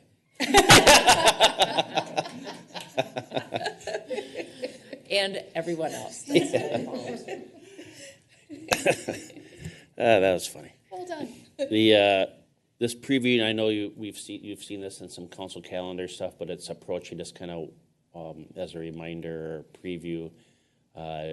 Dave Anderson is kind of leading the discussion and kind of collection of materials related to the council's strategic plan to have a discussion on special event permitting. And so I think we have that plan for I think it's the next work session. So just this discussion, but it's been, I would say, a whole team effort kind of from public services to administration to fire. And so Dave has kind of a solid outline to bring to the council. And just to kind of affirm on these discussions, it can be, we love it, we hate it, we don't want to do anything right now. Thank you for the information. It's really following the council's lead, but this is a follow-up related to that. And then a second piece that Vicki and Dave are working on relates to our peddlers, solicitors, transient merchant ordinance. So there's, just by listening to those terms, you can imagine that the language in those ordinances is really antiquated and old, and there's a lot of "thenses" in there. So, and some of them are kind of, they need to be updated just to reflect kind of modern times. One of the things that we also want to kind of get some feedback on from the council is mobile food trucks. And kind of understanding, how you want those managed in the community. I think the last time the council talked about it, the dynamics were different. I mean, just in thinking about, for a long time, we had a mobile coffee kind of unit, and now we're gonna, probably by the end of summer, we'll have 2 coffee shops. And so what are the dynamics and requirements related to having someone set up a mobile coffee truck, 100 feet away from a coffee shop that pays property taxes in the downtown. We've talked about, our hours of operation and location related to residences. And so, again, a conversation that we want to have with you. We're building something that I would say hits minimum requirements, but you can say we don't want anything, or you can add more to it, but we're looking to have that conversation. We don't feel like we have clear direction, and so this is an opportunity for us to connect with the council on that. The environmental scan data request, so that's kind of related to our strategic plan. If you remember, for those of you that were involved in our strategic plan, we've typically kind of built presentations on departments within our time doing the strategic planning exercise. Our new model this year is going to be to present that at your work session. I think that's April 3rd. So that's on Monday, prior to the Thursday, Friday strategic plan, so that you have time to absorb and ask questions and then take that to the strategic planning exercise. One of the things that we're really focusing on this year that's, I think, a little bit different than years past is we're really trying to lean into data and using that as a big tool. So the item here is, whether it's tonight you tell me or the team or via email, is what type of data are you interested in getting? Because we'll have our natural thoughts. I talked to Commander Mike Willeen today about, we'd like to have calls for service for the last 5 years. We'd like to have for 2022, we'd like to have calls for service by time of day, Monday through Sunday. And then, we had a conversation related to that. But, think of law enforcement and fire and planning and administration. So it could be permits. It could be number of lots. It could be, miles of street. It could be, water and sanitary sewer connections. Any type of data that you're interested in, and we'll have our stuff that we have pre-populated. But if there's something that you feel like, man, I'd really like to know this, and there'll be a follow-up related to Prime and transit service that Aaron and Lynn have been working on. But those types of things, because I think the step that we're really trying to move into is performance measurement. And so that it's like, okay, what's the goal? Can we track our progress? And I think having some baseline data to help inform those discussions will be helpful. So I don't know if you have any feedback now, if you want to kind of sit and think about it, but if you have a thought, email me and I'll make sure that whether it's something I'm working on or somebody else on the team, I'll make sure that or ask them to include that with their section of the presentation. I think I'm still trying to wrap my brain around, what type of data do I want?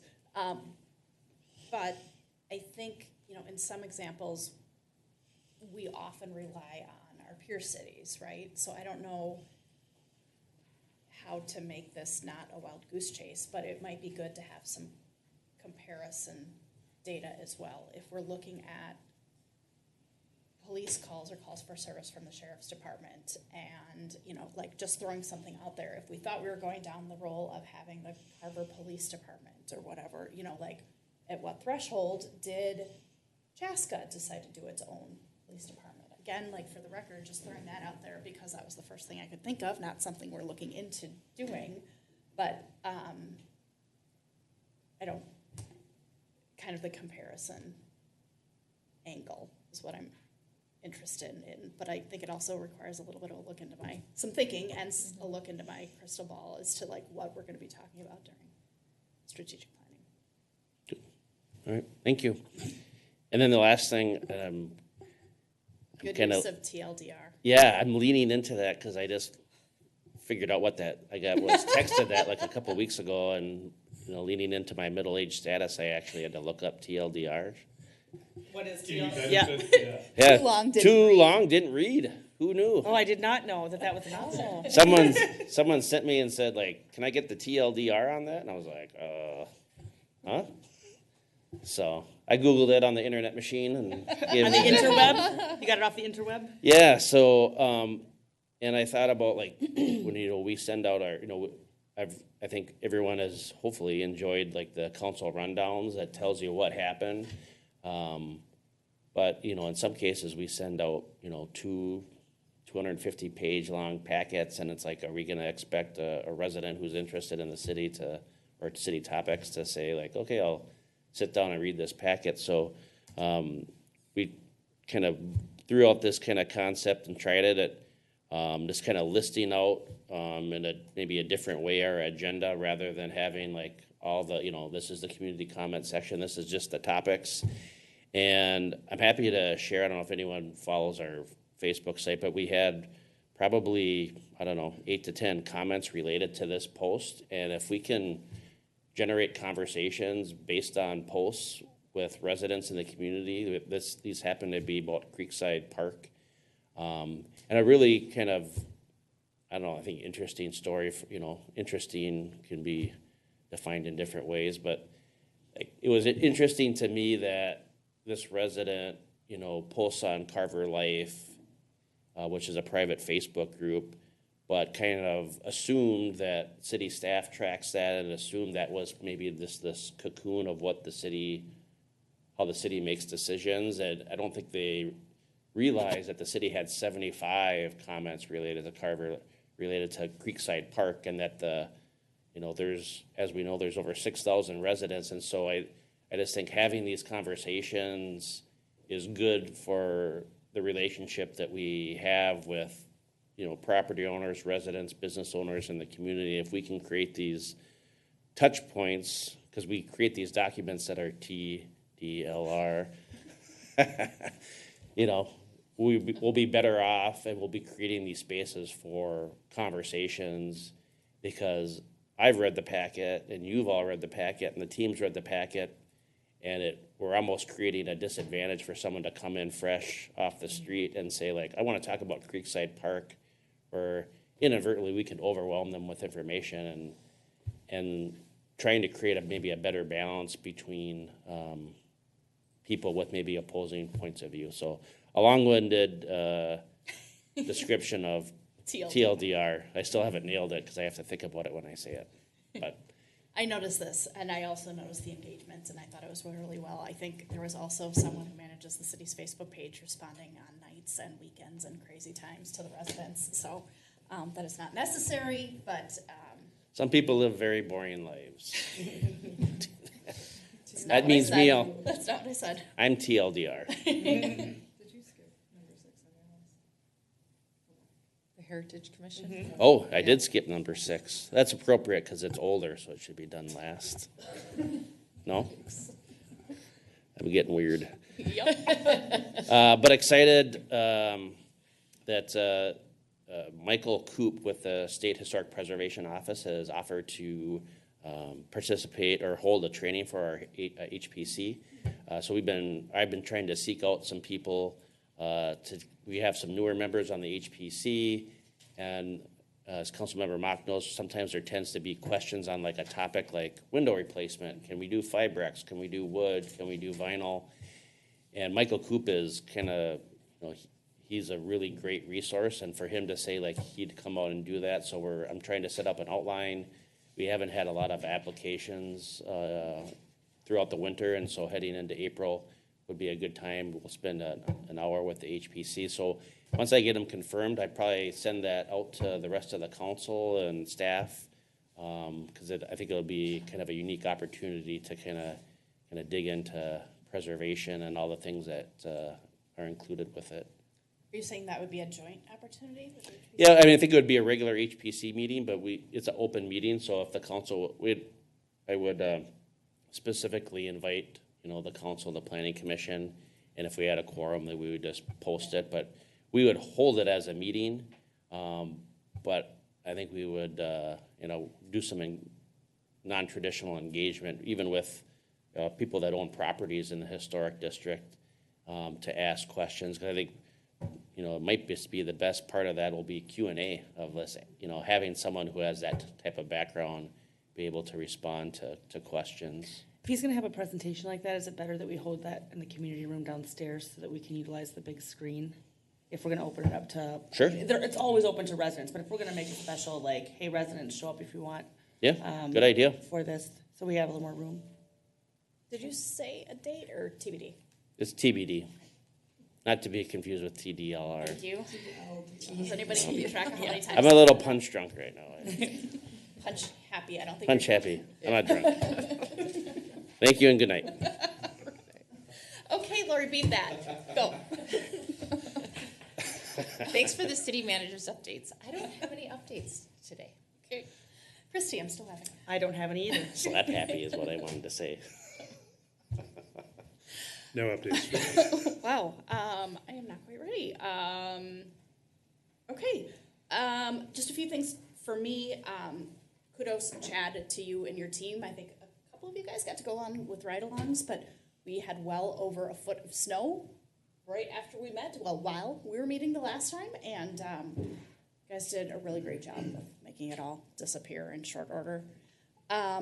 Also, I'm not sure on our consent agenda tonight, we approved the SHIP grant for under-desk treadmills and ellipticals. I'm not sure who all was involved in that, but way to go. That is, Vicki, kudos to you for that. Really well done. I know that we've seen, like, something happened in the new year, and we've seen more folks on employee-owned treadmills and being more active while they're at their workstations. And so it's great to see that there's an opportunity for more folks to do that. So thank you for writing that grant. In the last couple of weeks since we last met, I participated in the second of 2 panel discussions for the new Leaders Institute from the League of Minnesota Cities Conference. This one was in Plymouth last weekend, and that was a larger group and really good. Let's see, we had a Minnesota Mayors Association last Thursday in St. Paul at the League of Minnesota Cities. That group is in a little bit of a transition spot. COVID-related and not COVID-related, the last 3 years of their annual conference has been canceled. So we're trying to determine what is the best way to get that group together. Carver County mayors met last Friday in Cologne, and that is always a good group that I've told you is one part like ideation and problem solving and another part support group. And then this afternoon, I got a text from Representative Nash, who let me know that the bonding bill is on the floor today in the House and that our project is still in the bill. And then I asked him if it was still in for $6 million. It was still in for $6 million. And then while we were meeting in our work session, he said it passed and he voted for it. So thankful to Representative Nash for his support of this project, even though we're not in his district anymore. I really appreciate all the work that he's done to champion this. There's still a lot of work to be done, and Representative Nash seems to think that it's going to face stronger headwinds as it gets into the Senate chamber, but hopefully we have some friends there. I am going to be in St. Paul tomorrow and Thursday, so I plan on meeting with those folks and reminding them about how much that will mean to our community, and how hard we're working towards that project and how much we'd like to have their support. So if anyone would like to join me, you're welcome to. But with that, that's it for my updates. I entertain a motion to adjourn. I'll make a motion to adjourn. Got a motion by Councilmember Sayer I'll second. and a second by Councilmember Mock. All those in favor say aye. Aye. Opposed, same sign. Motion passes. Good evening.